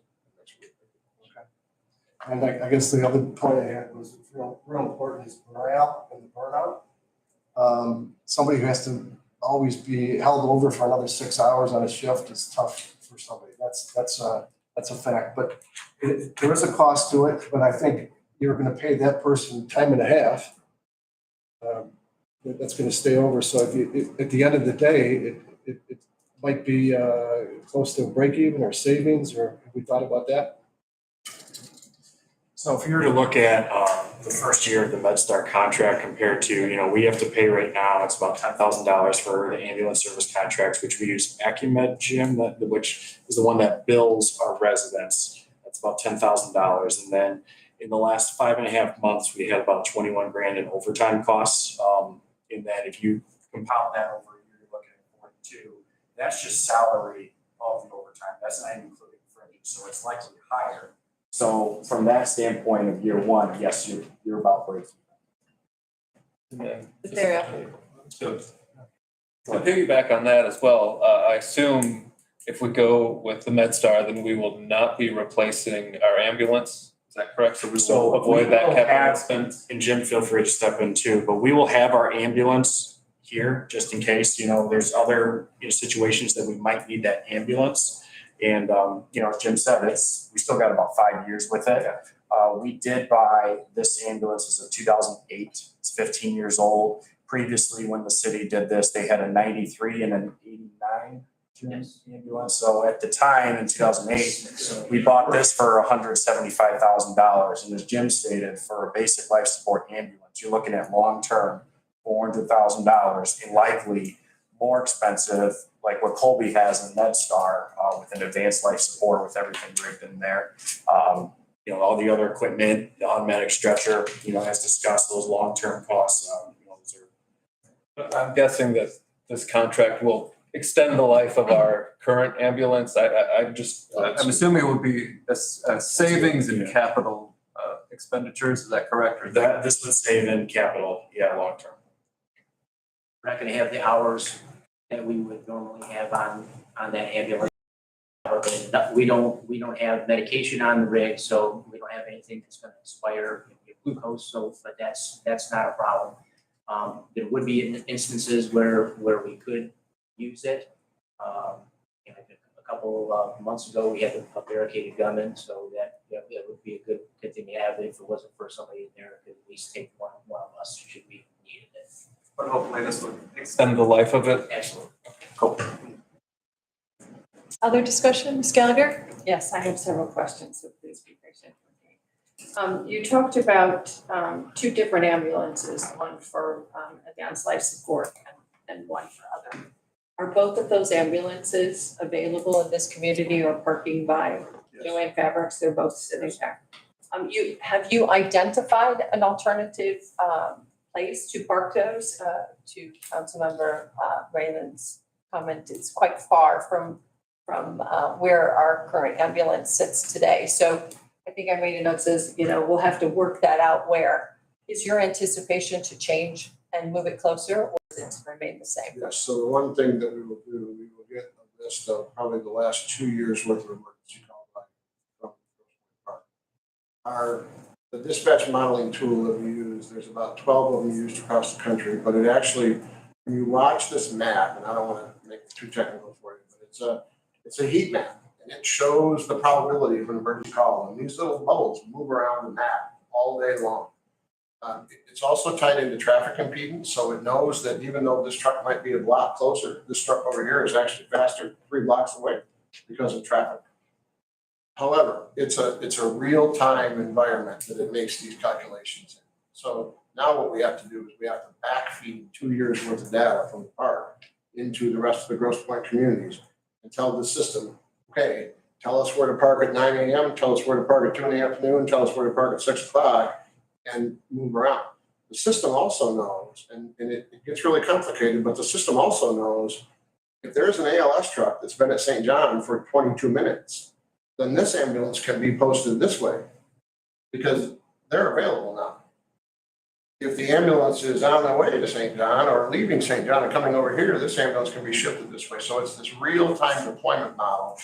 And the reason I tell you that in such technical detail is we can't program that volume in until we know that it's our volume to be responsible for it. Because if we do, it throws off our posting. The system doesn't have an as-if function. So we can only put the data in there when we're responsible for the community. In 2021, we had 308 calls. In 2022, we had 327. Will you be augmenting your capacity to serve our over 4,000 residents in our community?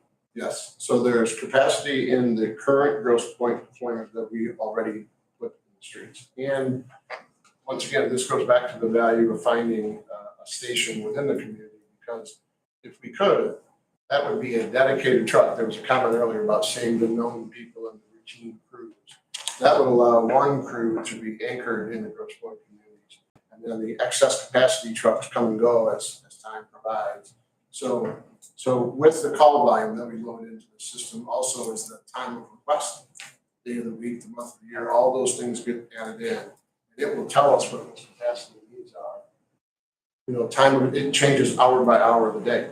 In the communities like the Grosse Pointe, where the call volume is even combined, still relatively low, there comes a time when that system just bottoms out and it says you need one truck, just because of the average call volume. In some communities, we would say, wait a minute, the minimum of one truck is two minimum, because what do we do about the other trucks? Again, the advantage that you have here is two nearby hospitals where there's always a MedStar truck coming and going. So that location of those hospitals provides you excess capacity in your communities that some others don't have. So just so that I'm clear and understanding that, so you're not committing to adding another truck in our area to support the additional volumes for the park? We would not add a 24-hour ambulance for another 300 calls. Okay. There may be more unit hours during the day for the impact of 300 calls, but not a truck because of that volume. I may have another question for you. No problem. I have some other questions. So Chief, Deputy Chief, I would ask you, do you believe that MedStar is an improvement over our current capability, over our current services that our park provides today? Thank you for that question. All things considered in the objective point of view, looking at the numbers of officers and EMTs that I have, and knowing that the path forward, yes, I believe it is an enhancement. Even if all 24 officers that work on the road, even if all 24 were EMTs, we would still have the same issues of road coverage when the medic run came out. So I could have a shift of 4 or 5 that are all EMTs. Fact of the matter is, 2 of them are going to get dispatched to the run, and then those 2 are going to be taken out of service and going into the hospital. So, short answer, yes, I believe it is an enhancement. It's going to allow us to continue to give the short response times.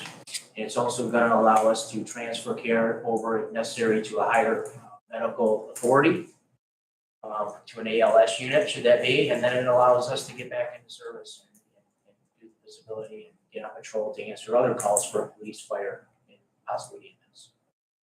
So what I'm hearing you say is that had we had sufficient staffing to support the current operations that we have, you would be happy with this, you would be content that the service that we're providing is sufficient enough in our community. Well, I think everybody would agree that if we could go back to when I hired in and we had 9 people on shift and 7 of them were EMTs, absolutely, we wouldn't be having this conversation. But that's not the hand that we're playing with right now, fortunately, for many, many reasons, that are not probably in the control of anybody that's in this room, but we are at a point now where we have to make the right decision for what's at hand. And I honestly believe that the best option available for us right now, for the community, for my officers, for the overall picture of things, is to go to MedStar. So we just recently passed a budget that removed 4 patrol officers from our. No, we did not. For, That is. Let her finish. That's natural. Go ahead.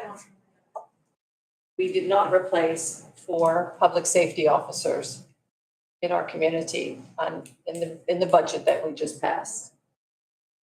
Which has had an impact on, and I think Councilmember McMillan has mentioned it, you have mentioned it, and we talked about morale and the issues of overtime.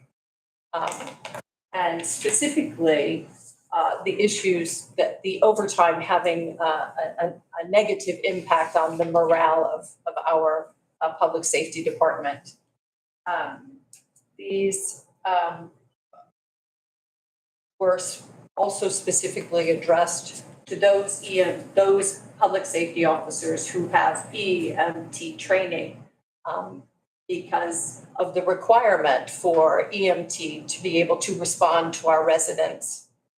I think we have, how many EMT qualified public safety officers do we have? As of right now, we have 13. We have 13. How many EMT officers this year that we have hired? How many new EMT officers have we brought on board in the last year?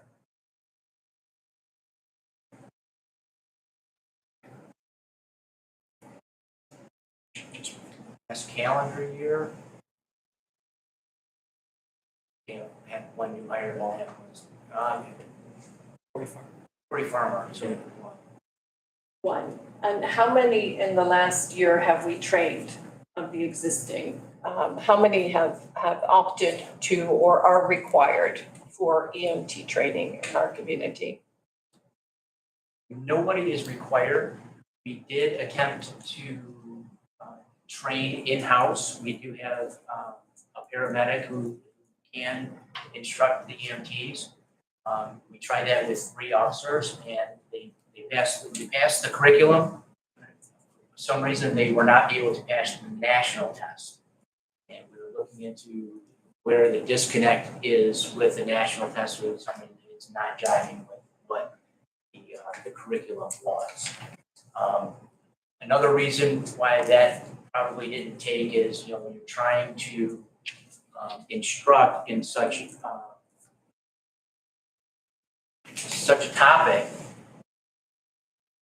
the student is going to learn a lot more when they're with more people. So if you're one-on-one with somebody, you're not benefiting from the questions that somebody else may have. And that makes a lot of sense, or I didn't think of that. We didn't have that luxury. We tried to stem that, but unfortunately it didn't work. I looked at our public safety annual report, and on this list, we have 4,213 hours of training. We have bicycle training and different other kinds of things, but there is no allocation of EMT training from the annual report from 2021-22. And I would just, logic says to me, if we're not training our officers or sending them to training or require them for training, that this would necessarily create a pressure on those individuals who are qualified for EMT, and adding additional pressure by having less officers within our public safety department. Do you agree? But I had a feeling you were going to bring that up. So I made a copy for everybody. It's a copy of the training for the annual report for 2022. You'll notice, everybody gets their sheet. So the training, the in-house EMT training is not on there because that wasn't completed. They were not successful. But the continuing education and training is included on this, but just wasn't given as a subtopic. So you'll see under in-house fire training, 864 hours, and then you'll also see online training and webinars. So the online or the continuing education courses for EMS, for the EMTB, that is all online now. So that is in that category. So that was Online training and webinars. But those didn't stick. I'm sorry. But none of that training stuck, kind of, right? None of that. These are for the current EMTs, yes. How many EMTs have we expanded over the last 2 years?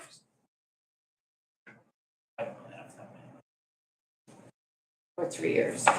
I guess I'm trying to make a point about the continued pressure that we're putting on those individuals with our department, which obviously shows why there's a morale issue in terms of overtime for that piece of it. The other question that I have if you will, thank you. I think this is a really important point. And to your point about having discussion and other people benefiting from asking questions and learning from those answers, I think is relevant here as it is in a training situation. So please bear with me. So we talk a lot about the response times. Currently, we average, as my understanding, and correct me if I'm wrong, is about 2 minutes for our public safety officers to arrive at EMT at a home. Is that accurate? I would say that you are very close, at least a public safety officer, a first responder will be there within minutes. Within minutes, okay. And our residents benefit by those EMT officers being there within 2 minutes. If we, and our residents will continue to benefit from that EMT service if we outsource to MedStar. Is that correct? That's my opinion, yes. Yes, okay. Well, is it opinion or is it fact? I don't see any reason why we're not going to continue to have great response times, because we are going to continue to respond as we do now. But my question is, will they perform EMT service? Yes, they Those will officers assess, they will work. stabilize to their scope, they will. To their scope, they will. And then they'll to their scope, then they'll wait for EMT to arrive. And that's within 8 minutes, 5 minutes later, something like that, right? And then EMT will then the MedStar will come in and pick them up and take them to the hospital. Right? The advanced. So in a 5-minute span, is there not a benefit for our police office, our public safety officers, when they're there and they're there in 2 minutes, to actually take them to the hospital in 5 minutes and having them in the hospital in those 5 minutes as opposed to waiting for paramedics? I'm qualified to answer that. So if I may, there's a couple of important components. The number of 911 patients, and I'm using generalized data throughout the MedStar service area, not Grosse Pointe Park specific. The percentage of patients that we transport to the hospital where time has an impact on their clinical outcome is 2.7%. So 98% of the people that we see, system-wide, time is not the factor that we thought it was when I got into this business. And the reason for that is because we now have first responders, we now have AEDs, we now have glucose on B-class ambulances. The system has developed dramatically from the point in time where time used to matter. And I'll give you a great example, and this is a powerful example of my business, because both of us feel we have a very important issue when we talk about response time that a lot of people don't understand. An emergency response puts our officers and our members at risk. It puts the motoring public at risk. And we've convinced ourselves that response times are so important that we drive as fast as we can to get to patients who don't necessarily need us there quickly. From the accidents along the way, to the public safety vehicles, to the officers, to the motoring public. Colorado Springs Fire Department, with a unionized fire department, the fire chief said, we can't keep doing this. This is too dangerous, and there's no clinical benefit. Priority 1 response in Colorado Springs, Colorado, 8 minutes or less 90% of the time. Priority 2 and 3 response, same day service. And the public said, well, if you're not coming to my house in 8 minutes or less 90% of the time, I'm gonna drive myself to the hospital. The fire chief said, okay. Please do. And they've had no adverse outcomes, no recorded adverse outcomes.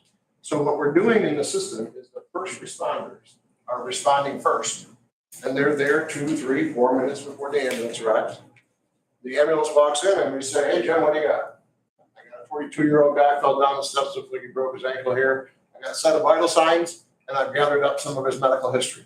The crew says, thanks, Jim, Mr. Smith. We're gonna get you ready to move here. Jim's gonna help us. We're gonna pack you up. We're gonna take you to the hospital. Would that be better for that patient if that movement took place 2 or 3 minutes before? Better only in that it's 2 or 3 minutes before.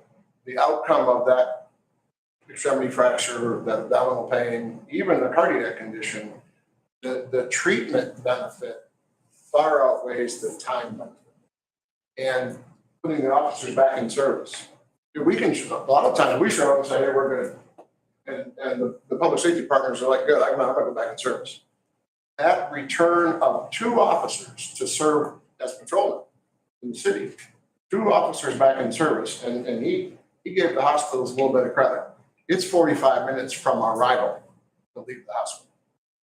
Nobody gets out of our crews, no EMS providers arrive at the hospital, complete a patient care report, turn over patient care, put the ambulance back in service and leave in less than 45 minutes anywhere today. That situation then puts the officers, that's an hour and a half back on patrol. Do you have paperwork up front that delays your ability to, your getting to the hospital? No, all of our paperwork's at the end. It's on the back end. All of it. But we are talking about those, I mean, we're not talking, I mean, the point of timing and the minutes and the cruciality of minutes is in those like threatening moments, right? And where we all know that minutes can mean life or death. Right? But I want to make sure that we understand that a BLS ambulance, let's use cardiac arrest, which is the ultimate of critical cause. A BLS ambulance shows up and delivers an AED defibrillation, and it affects the heart. Now, what's critical is an IV, medication, and an airway. In the current situation, we need to package that patient quickly, put them in the BLS ambulance, drive as fast as we possibly can to the hospital so that somebody can start an IV, do an advanced airway, and give medication. In the contract proposal that you have in front of you, when he turns around and says, hey guys, they're carrying the IV, the medication, and the advanced airway in their hands. So that now 15 minutes later, with the councilman's wife as the physician in the ER, is now being delivered in their living room. Yeah, I guess my point is, if we have our guys there in 2 minutes and they see it's critical and it's a heart attack, right? Some kind of cardiac arrest, picking them up and taking them directly to the hospital as opposed to waiting for 5 minutes for someone to come is my point. Now, we talk about a commitment to, we talk about our residents and they have expressed concerns to me about having immediate care from our public safety when they arrive. And it is, as I read on your post online, it is your contention to continue to train and to continue to have EMT within our public safety. That's correct. So we will continue to pay the stipend of 4% to our public safety officers who are EMT qualified. That is a contractual issue, and that is to be worked out between city and the unions. Okay, so if we're no longer providing the service, then that contractual issue goes as something that we won't support, then we will not have EMTs on hand at some point when the EMTs are Address this. Yeah, so we can, per labor negotiations, you're right, there is a stipend right now for EMT officers. We do have labor discussions that are ended in a month. Chief Gerald, former Chief Gerald actually brought up too, there's another option called medical first responders that's currently not in the contract, that might be an ability again for, like you're talking about, retaining, making sure we're doing that continuing education, that we have on here for EMTs and also, in the future, bringing new officers, hey, here's another opportunity for some more funds and again, opportunity. So it's definitely something Jim and I have talked about, that we want to continue that trend of, having our officers trained in the medical. Let's just put the issue to bed. We are not gonna stop training EMTs. No. Thank you. So I just want the commitment that we will, like you said, we will, is that your commitment? That's your statement? We That's- just heard it. We're not gonna stop training EMTs. Okay, and so will that training will be separated out here in the future so that we can see that it's on there in the annual Continuing budget? education. Yeah. Credits. Well, the continuing education or new folks that come on board as a requirement. We're not requiring anyone to be an EMT. So I have a hard enough time getting police and fire right now. EMT is really a bonus for us right now. And you heard Mr. Miller talk about the issues that they have recruiting and getting people just for one service, let alone for free. I haven't yielded the floor yet. I know, I'm Excuse me. just trying to clarify. I think the ask is on putting on this training. Right now, we have 13 EMTs. We've made a statement that we are not going to not continue. We're going to continue to train our people to be EMTs. Is there a way that we can say, maybe in this report, list annually how many EMTs we have, how many are in training for it, or maybe what your goal is to train additional? Would that be fair to request? That way we can say that we're ongoing training these EMTs instead of just putting it on. Is that hard? Would that be, that would solve the Resolve the issue. issue. Okay. I wanna give you an answer that you can present if you like. One of the things that's happened in the EMS world is as these academies that I shared with you that MedStar is now doing have come to be kind of what everybody else is doing. Thankfully, we were out front. The 2 nights a week go to EMT school that everybody used to get their EMT licenses from aren't there anymore. So the community college that used to put on an EMT class, they don't do it. The ambulance companies that used to put them on for people who didn't want to work here don't do those anymore. So for a full-time law enforcement or a full-time public safety officer to go to EMT school in today's environment, more than likely, he's going to be full-time off of that function, off at a 40-hour-a-week EMT school for at least 12 weeks. So it's not the, hey, if you want to go be an EMT, do it at night thing that we used to. They're still out there, but nowhere near like they used to be. It's much harder. That's why we had to switch our model. But also as a partnership, you guys are training your EMTs as well. We hire, they are hired in for training. To your point, now take the floor back, please. To your point. Go ahead, Ms. Clotnier. To your point, it's not easy to train. And if our residents have an expectation over time, if the relationship continues with MedStar over time, that our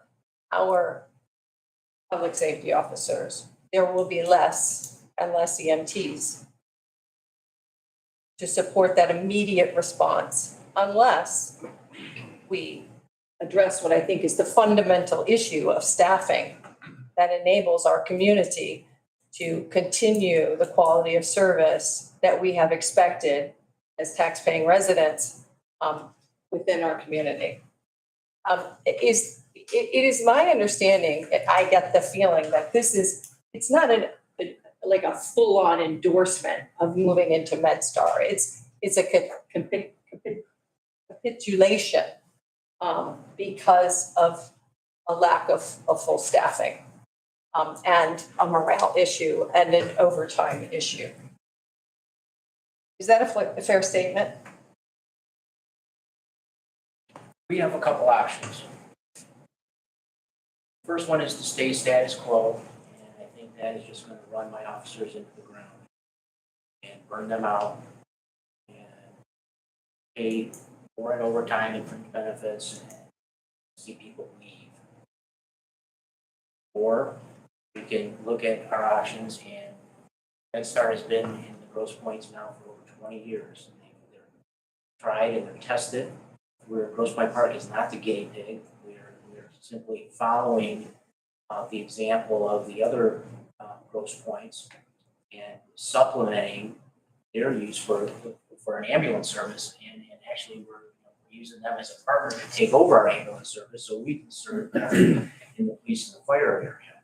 While we're still responding as a first response unit to the call. Well, the third option in there is actually to augment staffing within the public safety department in order to maintain the quality of service that our residents have. That would be the easiest approach. Go ahead. I have one other question. I think that's going to come back to finances. It's my understanding that the ambulance service that we currently have generates about $100,000 a year. What it generates in terms of billing for insurances. No, that's incorrect. Okay. But yeah, we did, go ahead. Could you I had made comments online about a business case and understanding the financials. Yeah. We haven't seen any financials as it pertains to moving from the current environment that we're in to the environment that we're moving in. And I'd like to see those financials and what that looked like. Are we really getting a benefit to our budget for making this transition? And what is that budget? We do collect revenue from insurance companies, from the insurance companies for the ambulance rides. Whatever that insurance company provides, we accept. It currently goes right to our bottom line on the budget. We do pay a stipend. Whatever that whatever that insurance company does not cover, we do not go after our residents to pay the delta, the difference.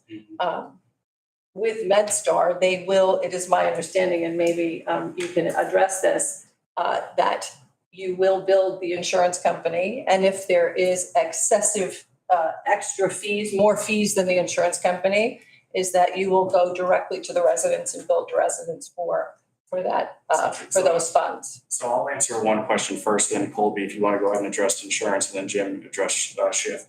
So just so everybody knows, you did mention that, there was a cut to staff. And so there was 4 officers through attrition that you and the rest of council in the July 22-23 budget, Jane and I did present that this was an option, and everybody did approve that general fund budget. I did not vote yes. You did.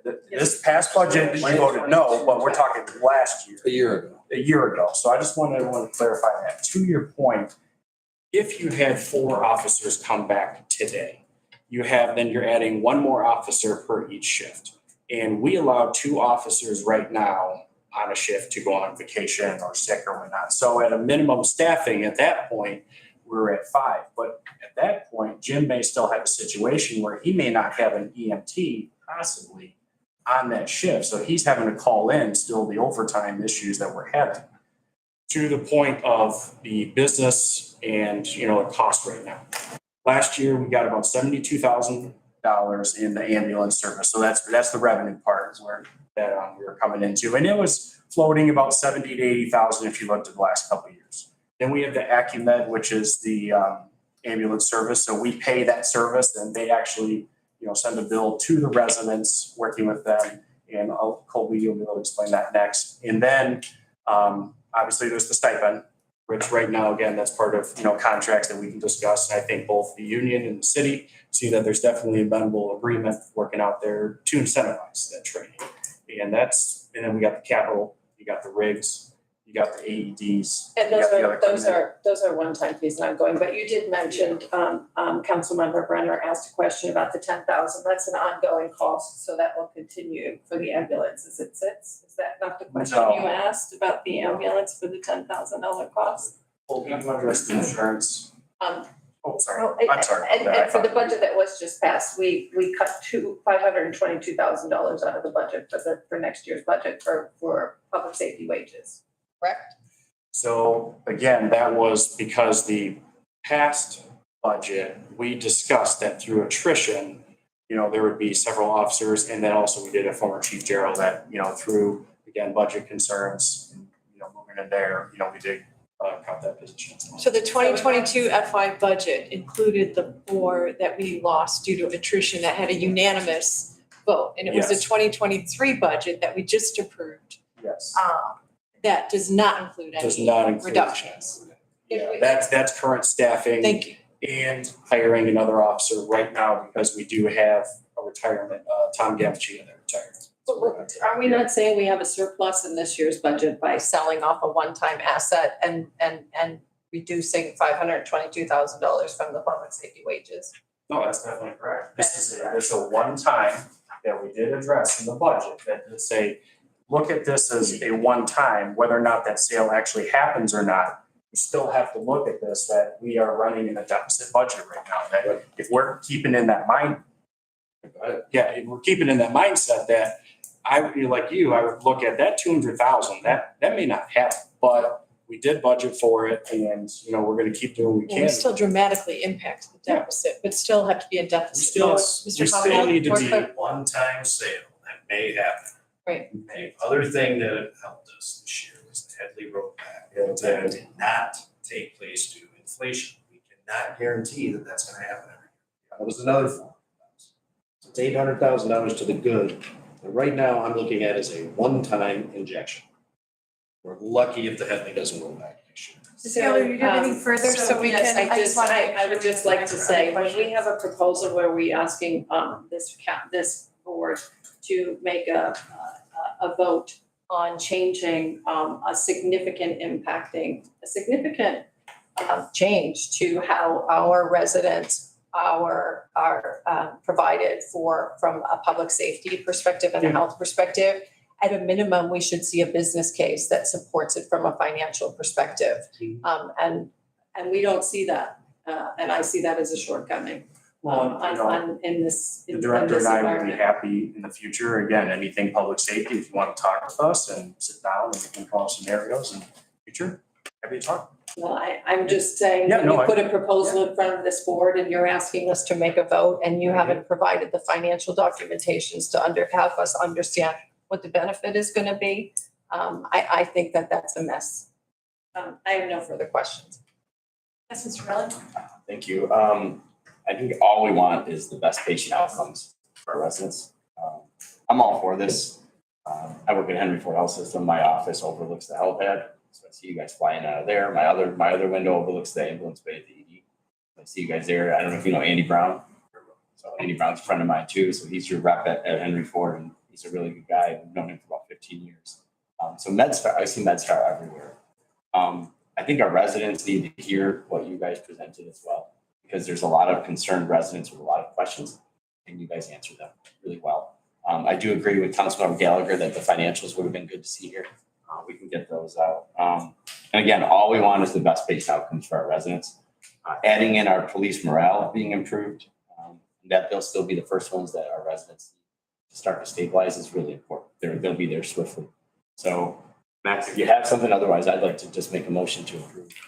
We have a motion on the table, but thank you, Mr. Rowland. Mr. Viner, I think. Yeah, I'll keep it real quick. So this is kind of the issue when you have that disconnect between theoretical and practical, right?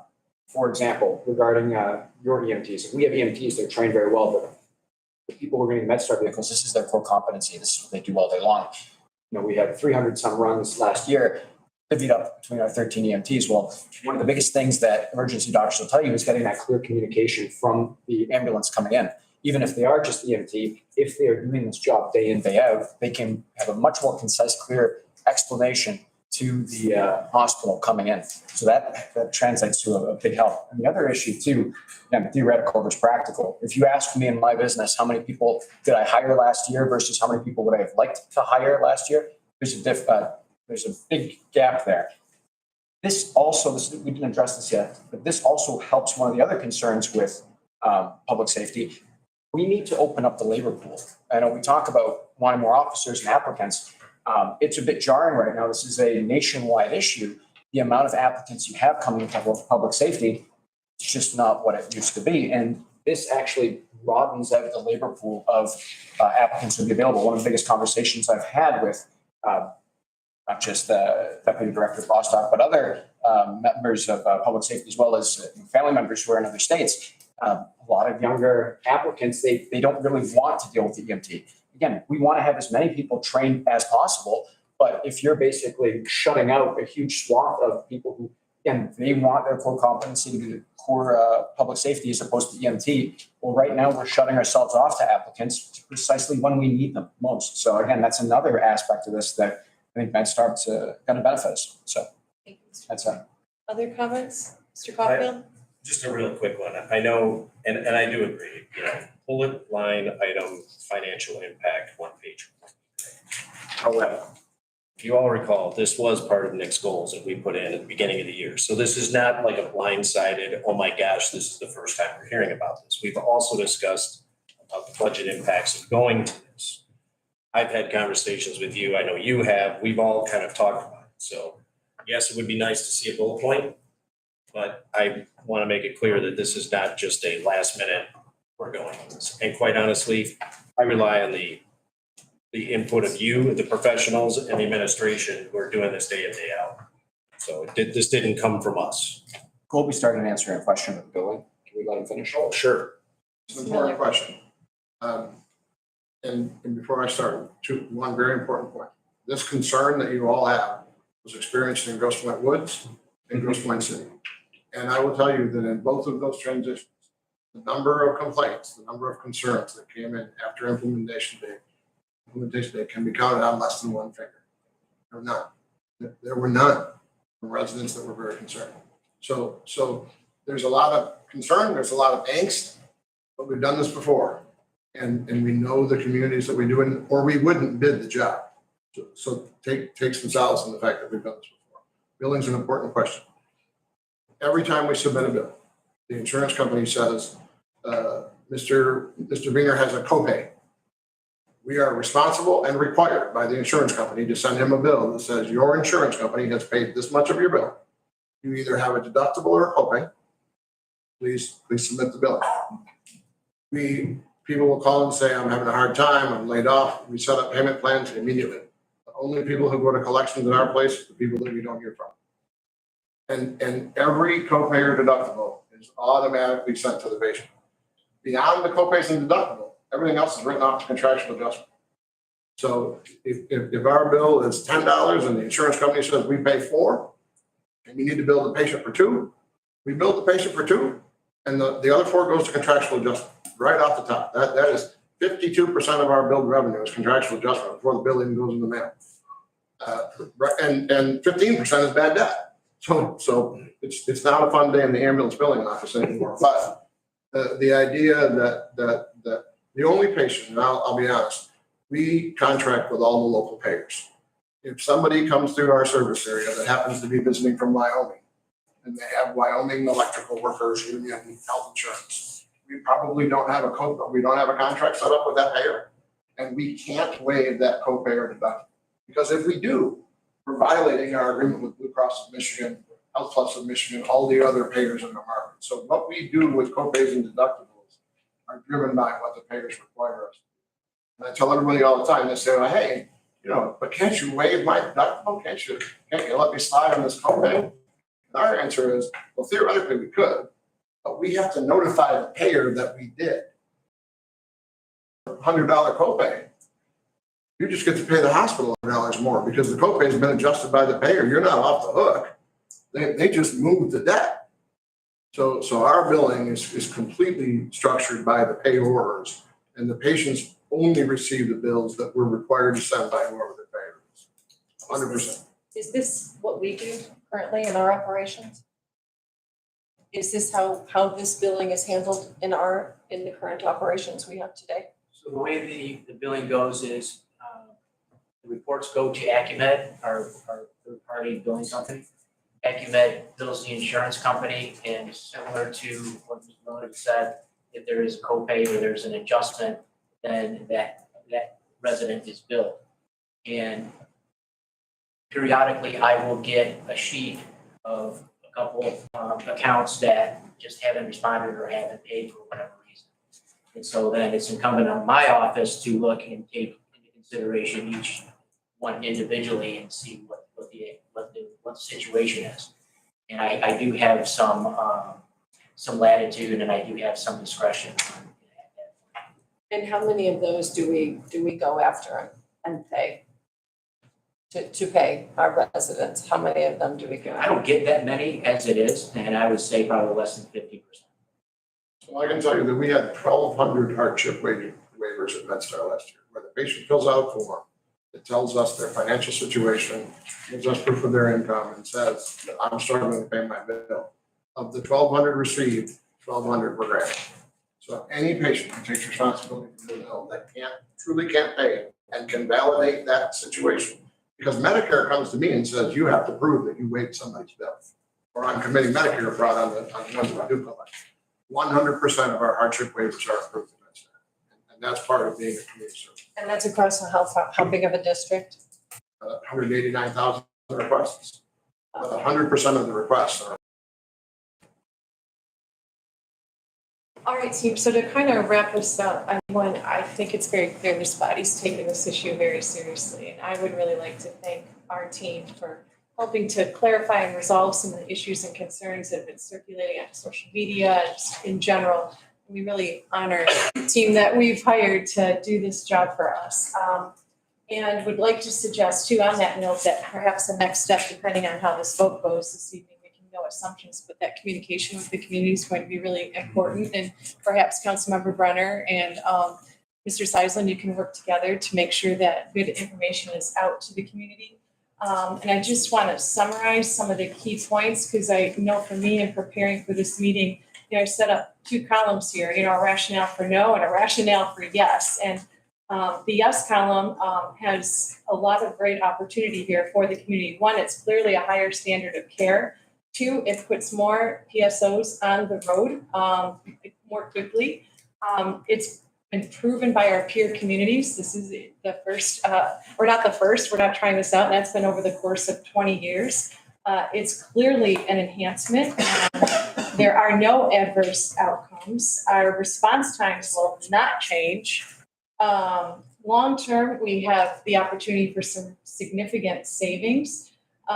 We will still continue to have EMTs on our staff. We benefit from the technology that comes with MedStar and being more intelligent about how we distribute the vehicles. Let's see, I think that's everything I had on my chicken scratches. I've been trying to make sure we're intelligently thinking this through, but clearly on July 1st, if we go forward with this community will be safer and in better hands in terms of how we care for our community. And that, I think, is a really important point to make. So with that, I will, and when I look at the no column, and I even asked Mr. Seisland this, I asked Mr. Bostic this, are there any negatives? And they weren't there. So I think we're well within guideposts, and I certainly will be voting yes for this because of this matter. Because of what we've learned today and in the past, and thank you again for your diligence. And with that, unless there are any final comments, I'll turn it to the clerk to call the question. Councilmember Caulfield, Yes. Brenner, Yes. Gallagher, No. Wiener, Yes. Rellen, Yes. McMillan, Yes. and Mayor Hodges. Yes, thank you, team. Motion carries. Mr. MedStar, Mr. Kyle, Mr. Miller. Welcome to the team. Between you and Yo, I think our intellect has expanded quite a bit. Mr. Mazur, I do see your hand. I do have to inform you, more than welcome to speak at public comment, but would be out of order to do that now. Sorry about that.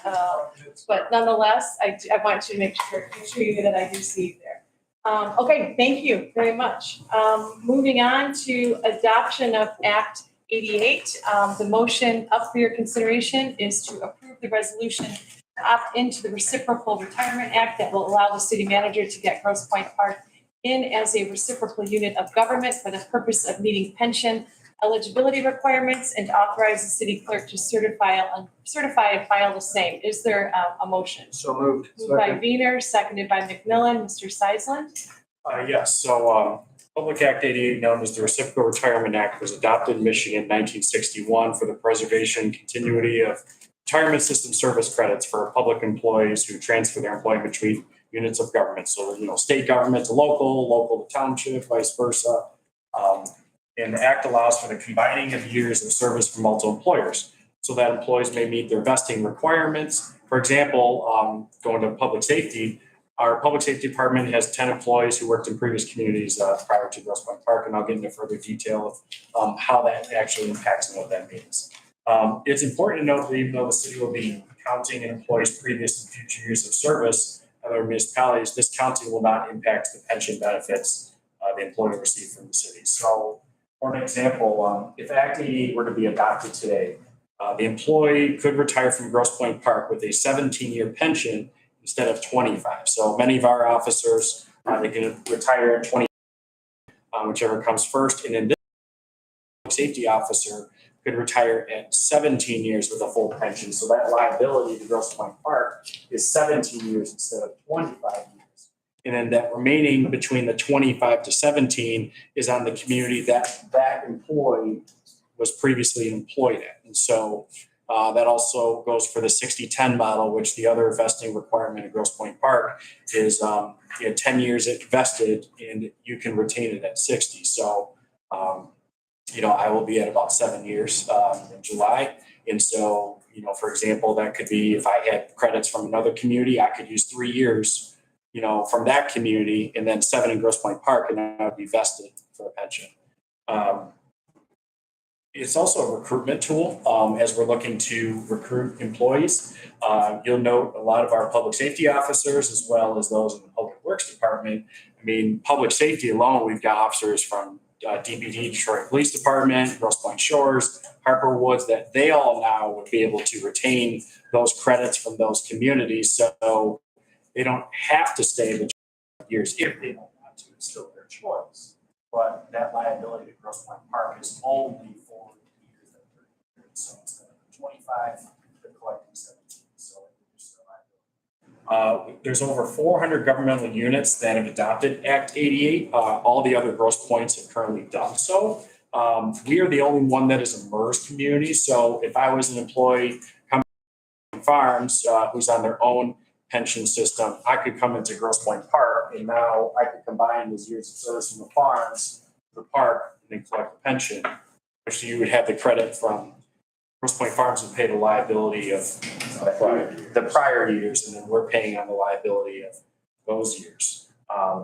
It's something that, again, as we're trying to look at recruiting, again, also, to the credit, I really want to thank the unions. They brought this to our attention, that this was an important tool, for recruitment, and something that I appreciate because they brought it to my attention. Karen and I looked at it and had the attorney's office review, and that this was a great idea, something that we should look towards. So I'd be happy to take any other questions or. Thank you, Mr. Seidel. Good overview. Any questions? My only question is, what took us so long with that? I couldn't tell you. We need a motion. We already have a motion. Any others? I couldn't tell you. This is a slam dunk. All right, are we ready to vote? I just have one quick question. Yes, Ms. Gallagher? Thank you. So any year prior, we're not responsible for. It's only for those years. So if you're eligible for 10 years, you had 7 years here, you had 3 years from somewhere else, the city would be responsible to pay your benefits, your pension for those 7 years, not the 3. Not the 3. Does it have, which is actually really beneficial, I think. Yeah, right? so 3. It saves us money. What is the impact of Does it have any negative impact of those retire for the potentiality of retiring sooner, like police officers, or any public safety officer? If they're retiring early, does that move us more quickly into paying more? I think I see what you're You know what I'm saying. saying? Yeah, I Like, think because when we don't have to pay as much, it does push people into retirement sooner, that they could right? retire Which then sooner. puts us into, I guess you a know, good the way to. potential. They could qualify for pension earlier because they could take the previous years and add it to existing and then. Does that put any pressure on our? Well, I mean, If they were to, it could if they were to, so like, if we pass this and then suddenly an officer comes to Jen, it's like, aha, we're today. Instead of in 5 years. Yeah, Are we that- putting ourselves? Yeah. Even though it's less. So We that's have more. something that the command, that the patrol unions brought up, that, hey, you know, this is an opportunity for recruitment, but also for those that, you know what, might be looking to go to another community, that maybe I could, get a pension from there, or they just, want to move on. So, and it's also those cases, those long-serving officers, they're at a higher division when it comes to benefits, so that liability is higher than if we were to hire a newer officer who's under a different division of benefits, and so it's. I was gonna say, I think this is more powerful. I mean, I guess I ask, how many people are not coming here because maybe I wanna spend my last 5 years as a police officer in Grosse Pointe, an opportunity to present. But I don't wanna go there because I have to start over. I understand that. Yeah, right, My yeah, question that- is not that. I see the benefit there 100%. I'm just wondering if there's pressure that comes from potential early retirement or on us as a. It could, but I don't expect, talking to Jim or anyone, that we're gonna have like suddenly, How many years you in? Warren wants to say something. Right? Here we go. We already talked about it. Mr. Rothie. If I may, so MERS, when they're telling us what we have to pay into the system every year, they assume everybody's going to, they know everybody's age. So they're there to making us make those deposits on a monthly basis, assuming that they're gonna work the full term that they have to. So we're putting money aside to meet those, if he's got, if we have a minimum of 25 years of service, that's what we're funding. So there won't be a negative pressure for if somebody retires early, oh, we didn't save enough. It's what we have been putting aside, thinking they were gonna enough for the 25 years. I just want to make that clear that that's one of the things that MERS knows added in their right. funding. Thank you. Are we ready to call the question? Okay, council members Caulfield. Yes. Gallagher. Yes. Wiener. Yes. Rutland. Yes. McMillan. Yes. Mayor Hodges. Yes, motion carries. We have Act 88 adopted. Thank you, Christine. Next up is FY 23-24 Motorola Solutions Contract Award and Budget Amendments. The motion before you, council, is to approve a 5-year installment purchase agreement with Motorola Solutions for public safety cameras and maintenance agreement, and to amend the FY 23-24 budget as outlined. Is there a motion? So moved. Moved by Wiener, is there a second? Second. Seconded by Caulfield. Mr. Bostic. So in front of you, the Motorola Solutions Contract Award and Budget Amendments. There's a motion before the City Council to amend the 2024 General Fund Revenue and Public Safety Expenditure Budget. The Department of Public Safety is seeking council approval to replace its current body-worn in-car video and video storage systems. The current body-worn system has been in service since 2016. Updating the equipment and video storage to the most current technology for both body-worn and in-car recordings only enhances accountability and public trust. The request is to amend the revenue budget to recognize a donation from the Grosse Pointe Park Public Safety Foundation in the amount of $31,985.60. That'll cover year one of the plan. We're making a request for the approval of City Council to purchase the cameras by entering into a 5-year purchase installment agreement with Motorola for the body and car cameras that includes a service maintenance agreement. Motorola will replace these body cameras at the beginning of year 3 of the contract. So in essence, we're getting brand new equipment after this 2 years. This purchase will replace an aging fleet of current body cameras that are constantly being shipped back to the manufacturer for repair or replacement.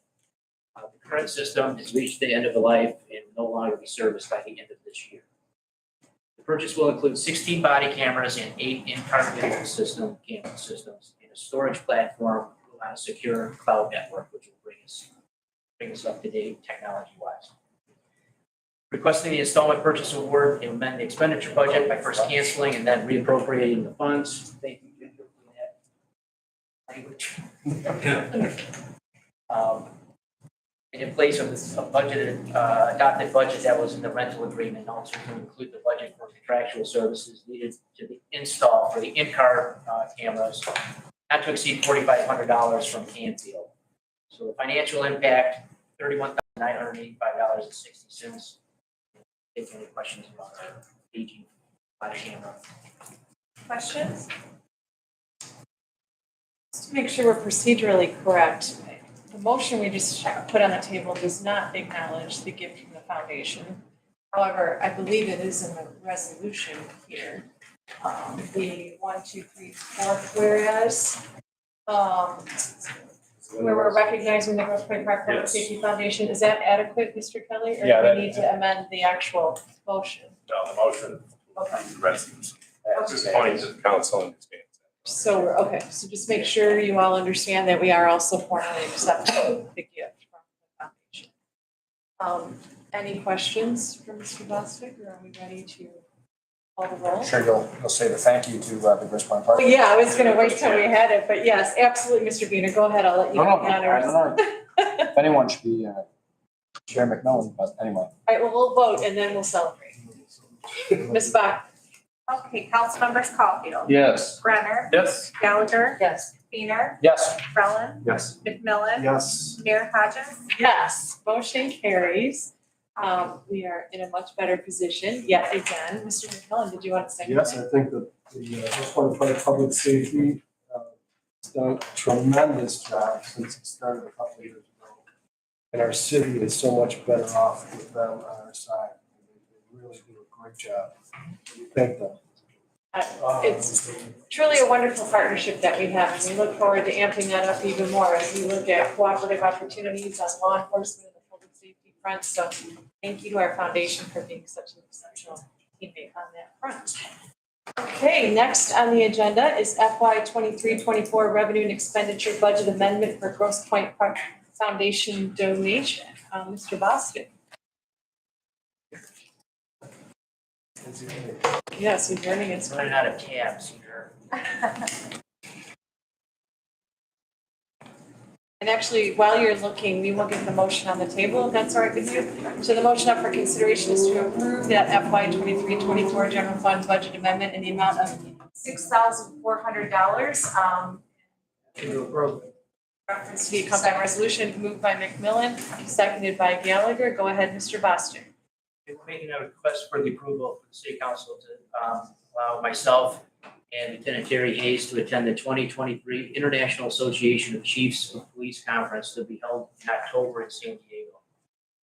The International Association of Chiefs of Police Conference will bring together leaders from around the world to discuss current issues challenging our profession and to identify meaningful solutions.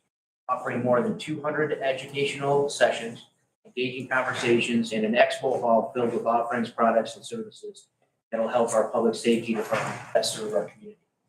Requesting that you recognize the donation as revenue and appropriate those funds to the public safety training and professional development. I can answer any questions about that training. Any questions? Clerk, can you please call the roll? Council members Caulfield. Yes. Brenner. Yes. Gallagher. Wiener. Yes. Brellen. Yes. McMillan. Yes. And Mayor Hodges. Yes, motion carries. You get to go get even smarter. Please bring back those management solutions that we're looking for. And thank you again to our foundation. Women's locker room and shower upgrade, once again through the other foundation, all of which are wonderful, the Grosse Pointe Park Foundation. Mr. Bostic, well, actually, we'll get the motion on the table, recognize the Grosse Pointe Park Foundation's $23,000, okay. Caulfield, Gallagher, Bostock. Go ahead. Just to be clear, the Chiefs Conference is the donation is from the Grosse Pointe Park Foundation. Oh, it is, okay, great. Park. Thank you for that clarification. Thank you. The women's locker room and shower upgrade, Grosse Pointe Park Foundation. In summary, the women's locker room and shower in the public safety building are in need of updating as they're the original from the 1985 build. GPH services will replace the current shower, toilet, floor, and wall tiles. The Grosse Pointe Park Foundation is generously donating the amount for the complete upgrade paid directly to Grosse Pointe or GPH services in the amount of $23,765. Zero financial impact for us. I ask that we recognize the Park Foundation's donation towards the upgrade of those facilities. Actually, a great budgetary impact, because it's in our favor, right? So it's these are the budget relieving measures that we're looking for, right? And to be in partnership with one heck of a generous foundation, certainly is good news for our taxpayers and our team. Any questions? Okay, council members Caulfield, Yes. Brenner, Yes. Gallagher, Peter, Yes. Rowan, Yes. McMillan, Yes. and Mayor Hodges. Yes, motion carries. Thank you very much. I think that might be the last one. Engineering services proposals for fiscal year 2024 projects. Mr. Rothy, you appeared like a little fairy out of nowhere. And with that, we'll get a motion on the table. Motion to approve proposals from OHM Advisors for engineering services for fiscal year 2024 projects. Is there a motion? So moved. By Wiener, second. Second. Seconded by Varela, I think I heard first. Mr. Rothy, please lead us in the discussion. Thank you, Mayor. Brad, don't break that. Anyway. That's what I was trying to say. Tom Jennings would have been here tonight, but he's doing his duty as a city councilman in Harper Woods, so I appreciate you. Right, for you this evening are 4 proposals for OHM. What we're trying to do here with our capital planning is be far more intentional and get things to council as soon as possible in the fiscal year once the funds are set for projects. That includes tonight, where we're gonna see a series of engineering proposals, and then all the vehicles and heavy pieces of equipment we plan to purchase will be brought before the council at next month's meeting. So again, this is kind of all builds into proactive capital planning, even though we don't quite have the plan document as I desire to have yet, we're still doing all the mechanical components of it. So before you are 4 proposals from OHM Advisors. One of them is for construction engineering for the EERV. One of them is construction engineering for the Kirchville paving project. I think it's important to note that what is construction engineering? That is essentially management of the project. Make sure that what we are paying the contractor to do and build gets done and built the correct way. In particular with the Kirchville paving, because we are receiving federal dollars, those contractors have to pay certain prevailing wage rates, and all of those payroll documents and sheets, all of that has to be reviewed and submitted in order to actually, as part of receiving those grants. So it may seem like a lot, but this is really a security measure, making what we're doing complies with all requirements and what we want to build actually gets built. That's construction engineering, and again, that's for EERV and critical paving. Third one is the municipal parking lot and alleyway. This is design engineering. So this is basically, we're gonna figure out what we need to do to complete the project, get the bid documents letter, and get a bid in front of council. So for the municipal parking lot, that is what those costs are for, and as well as the alleyway paving. We tried to pave alleys last year, we were unsuccessful. We're hoping that by lumping the alley work into the municipal lot paving job, it'll attract much more interest and we'll get better bids and be able to get an actual binding contract in place with a contractor. Fourth, but not least, is the sewer asset management plan. This is really part 2 or part 3, depending on how you count, of this council's efforts to modernize our infrastructure and ensure that the sanitary sewer system is working at its utmost capability. So we paid Pipe Tech, we televise most of the system, we authorize further televising for the remaining portion and root treatment. What we're gonna do every year is we're going to be using the millage, and we're going to be investing hundreds of thousands. I'm gonna be near, Tom Jenny, you're gonna be up here every year with an annual request to do maintenance in the worst areas of our system that need it. It is very old. It's just like your circulatory system. You gotta go to the doctor, you gotta make sure the flow is optimized. And so what this does is this identifies 5 years worth of projects on how we're going to best spend our dollars and deploy them to protect really our community by having a sewer system that's functioning at its max ability. So that's it. That's the quick version of everything. Happy to answer any questions. I did put down the project budgets, the available funds in here so you can see where all the costs are going to be charged. Happy to address questions at this time. Questions? Good job, Warren. Thank you. The only point I'll make is this is more of what we we're talking about earlier today, modernizing the budget, laying aside this is a much more transparent way of doing things. I like it a lot, and I won't make a crack joking about you last time. Yeah. So I won't make any flow optimization jokes. All right, excellent. Clerk? Sorry. I have one. Oh, I'm sorry. This is project management fees that you're talking about, Correct. right? This is not any engineering, this is not any design, this is just project management, doing the job, getting it done. for which proposal, because Are you, they're this is different. what I'm understanding, you're saying against all three of these. No, so there are, it says right here in the memo, what is construction engineering, it says what's design engineering. And the last one I didn't clarify, but I would call that more of a design engineering, just general engineering planning services. It's for all three different types of distinct engineering work. Clerk? Okay, council members Caulfield, Yes. Brenner, Yes. Gallagher, Yes. Wiener, Yes. Rellin, Yes. McMillan, Yes. Mayor Hodges. Yes, motion carries. Thank you very much, Mr. Whitehead. Great step forward, Kenny better watch out. Next item, award for window replacement at Jefferson Sanitary Pump Station. The motion is to approve proposal from Commercial Glass to replace windows in an amount not to exceed $111,985. I see Mr. Dunning here. Mr. Seidlin? Over at our Jefferson Pump Station right behind City Hall, Tom Jenny working with Mike Kraus, looked at several proposals, for the steel frame, single pane windows we have there, the original from 1938.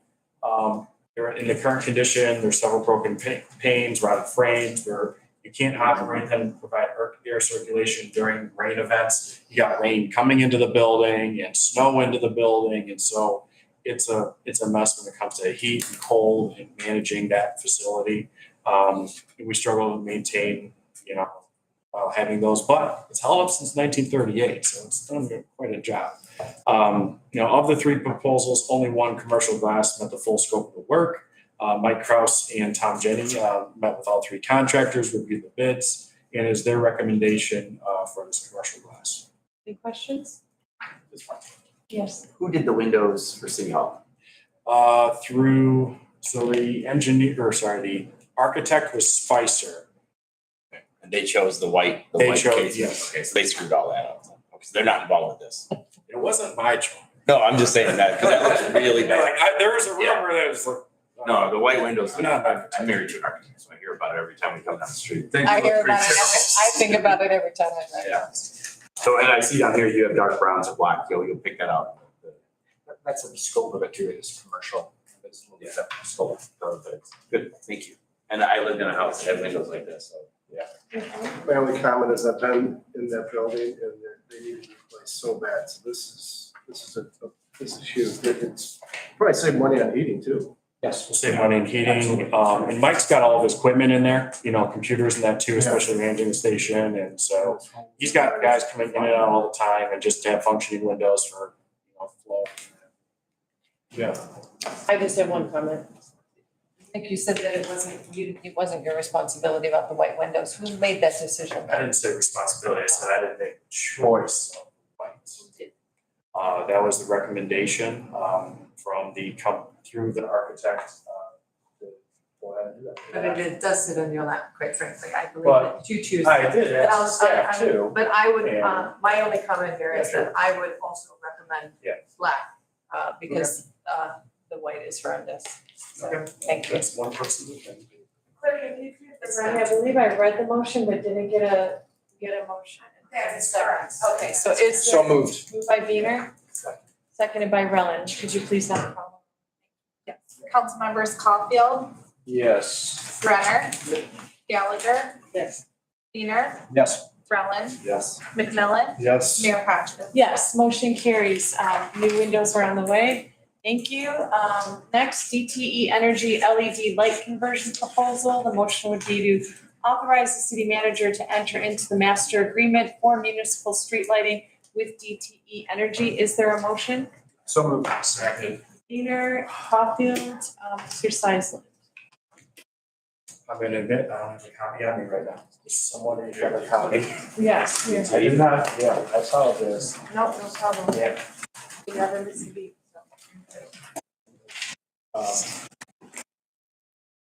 In Grosse Pointe Park, we have, about 996 lights. So these are Jefferson, Mac, Charlevoix, Essex, all your cross streets as well. We have a large contingency of mercury vapor and high pressure sodium throughout the community. Of the Grosse Pointe, Pepperwood, City of Detroit, I believe we might be the last with these types of lights. They do take a lot of cost on the system.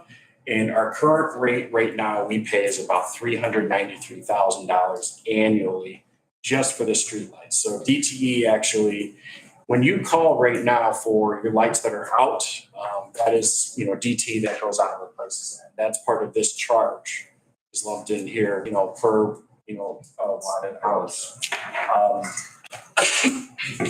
Talking with DTE, this was an opportunity to look at what we can do to save for the long term. That there is a capital investment. And so we looked into LED lighting. And if we were to move forward with this proposal, we would save annually about I'll call it $108,000 a year on our lighting costs. And so that would bring us to a future invoice of $285,000 over $393,000. So over a 5-year period, you're looking at $541,000 that we could then use in other areas of the city's budget. DT provides the necessary maintenance of the equipment, including replacement material and equipment as necessary. After installation of the equipment for additional modifications, relocations, or removal is the responsibility of the city. That'd be if we were to, like on Mack Avenue in Grosse Pointe City, you got decorative, tall, 28-foot streetlights there. We are paying for that if we want that expense. And so if we were to approve this project, it would take about 3 months to do. And, I want to articulate the financial impact because it's important to follow me with this, that the amount to convert would cost the city $259,000. And with the rebate applied after payment would be a total to the city of $231,000. The city has $94,000 left in American Rescue Plan dollars. After that, it's exhausted. There's no other American Rescue Plan dollars. And so the total project cost to Grosse Pointe Park after the rebate, after the American Rescue Plan is $137,000. I know there's, some concerns out there too of, are the lights too dim or are they, they're too bright? And that's something that we can work with DTE if that does become an issue, because several communities have had those concerns as soon as you switch from these lights that are yellowish and orange, and now you got a bright white light. And so that's something we're going to continue to. And, right. Questions from Mr. Seisler? Yeah, happy to take questions. Mr. Diener? I don't have questions so much as I want to first off commend Manager Seisler. So you all know that we've been working on this for quite some time. We've had a number of meetings, other vendors, ways to kind of figure out the best savings. But this is one of those great projects that comes across these meetings every now and then. It addresses 3 major concerns. One, it improves the quality of service for the residents. We're going to have standardized lighting, better quality lighting. 2, it tackles our sustainability goals because we are going to dramatically reduce our energy usage. And 3, and most important to me, is it saves a ton of money. The ROI on this is a year and a quarter. That's tremendous. And then from then on, we're looking at $108,000 a year that we didn't have before. And that is, again, translates right to one public safety officer pretty much. So that's fantastic. So again, kudos to you. Great work on the project. Good job. Great summary, Mr. Diener. Another budget relieving measure. Mr. Rowland? So Nick, I'm gonna throw a name out here we haven't heard in a while, Ame Fluid. We started the sustainability committee with you in 2019, and we talked about having DT present it to us about this. So I think it's well overdue. I'm glad we're doing it. $100,000 savings. I'm all Well, in for the it. future, we should pursue Wayne County support for some of these costs too on the county level. So get on our list of things with Mr. Khalid. Yes. Yeah. All right. Oh, sorry, one more question. So Yes. if you go up Jefferson in the city, did they already switch to DTE? Yes. Because it looks like every other light on Jefferson is one's LED, one's old. One's LED, one's old, and we've just been noticing the changes in color. We have a hodgepodge currently. Yeah, so it might actually be in. It's So they're replacing them as they have to replace them. They won't replace them. So when DTE, what they had to do, like when we said, hey, let's look into this, they went through and actually inventoried every single light in Grosse Pointe Park, including Windmill Point, Patterson, and surprisingly, I believe there was about 40 or 50 LEDs that when Mike Crouch and I were looking at, there's actually a large section on Kercheval between Balfour and another street. For some reason, there's a bunch of LEDs there. And then nowhere else. nowhere else, so. Yeah, so we were noticing that because it is really Yeah, bright. So if you know, they'll work with you to balance that out, Yeah, no, so I would definitely encourage, if council considers and votes for this tonight and as that transition happens, there's definitely gonna be some boxes to fix. that's the way to go. Ended by the hodgepodge reference, just for the record. Council members, Caulfield, Yes. Brenner, Yes. Gallagher, Yes. Peter, Yes. Rellin, Yes. McMillan, Yes. Mayor Hodges. Yes, excellent. Boy, this has been a productive meeting. Council comment. Can I make a statement, please, before we get into that? I asked this at our last meeting, and just for the sake of people who are here to make public comments, is there any way we can do public comment before closed door? It is. Oh, yes, you're right. I think last week we did do an amendment and had them at both, we added a public. Yes, I mean, I'm fine with adding one after closed door, but I think people Well, have we sat can here keep now. the for one 2 after hours. closed door and You need if to make a the motion council to add entertain a to the motion, yes. I'll make a motion to add public comment prior to closed session. Second. Can we put that in perpetuity? Yeah, why don't make that a permanent agenda? I would like it. Are we good with that, Mr. Yeah, Kelly? absolutely. Okay, so the motion then is to permanently adjust the location of If we public had a comment. Sure, I amend my motion. Both, I don't think you need to because you're making the agenda Well, for the other meetings. so you don't need anything after closed Well, door? no, I think we should keep one after, depending on what's, vote. I thought we were talking about making it permanent. yeah, permit, yes. I don't think we need. I think we need a plan. Because that's in the normal agenda formation. So motion to add a public comment prior to the closed sessions. Yes, and the second was Mr. Brenner, I believe. Clerk, please. Yes. Caulfield, Yes. Brenner, Yes. Gallagher, Yes. Wiener, Yes. Rellin, Yes. McMillan, Yes. Mayor Hodges. Yes, so we now have an item 8.8 or 13.5, and a second public comment. Prior to that, however, we will address council comment. Are there any of my fellow councilors who would like to speak? And thank you for that, Mr. Caulfield, by the way, good call. I appreciate it. Thank you for. Anybody? Mr. Rowland? Thank you. So, I want to say happy Pride Month to everyone. Motor City Pride was yesterday. They had a great outpouring of love there. Grosse Pointe Pride is Saturday, 1 to 3 in the village. We also passed a resolution today that was in our consent agenda. I'm just going to read that last paragraph.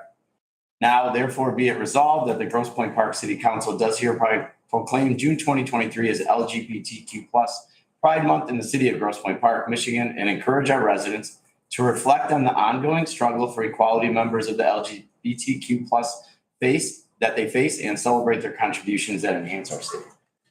It's also Juneteenth. Many residents will be celebrating that on June 19th, which I believe is a Monday this year. We also had a resolution for that. I just want to read that last paragraph as well.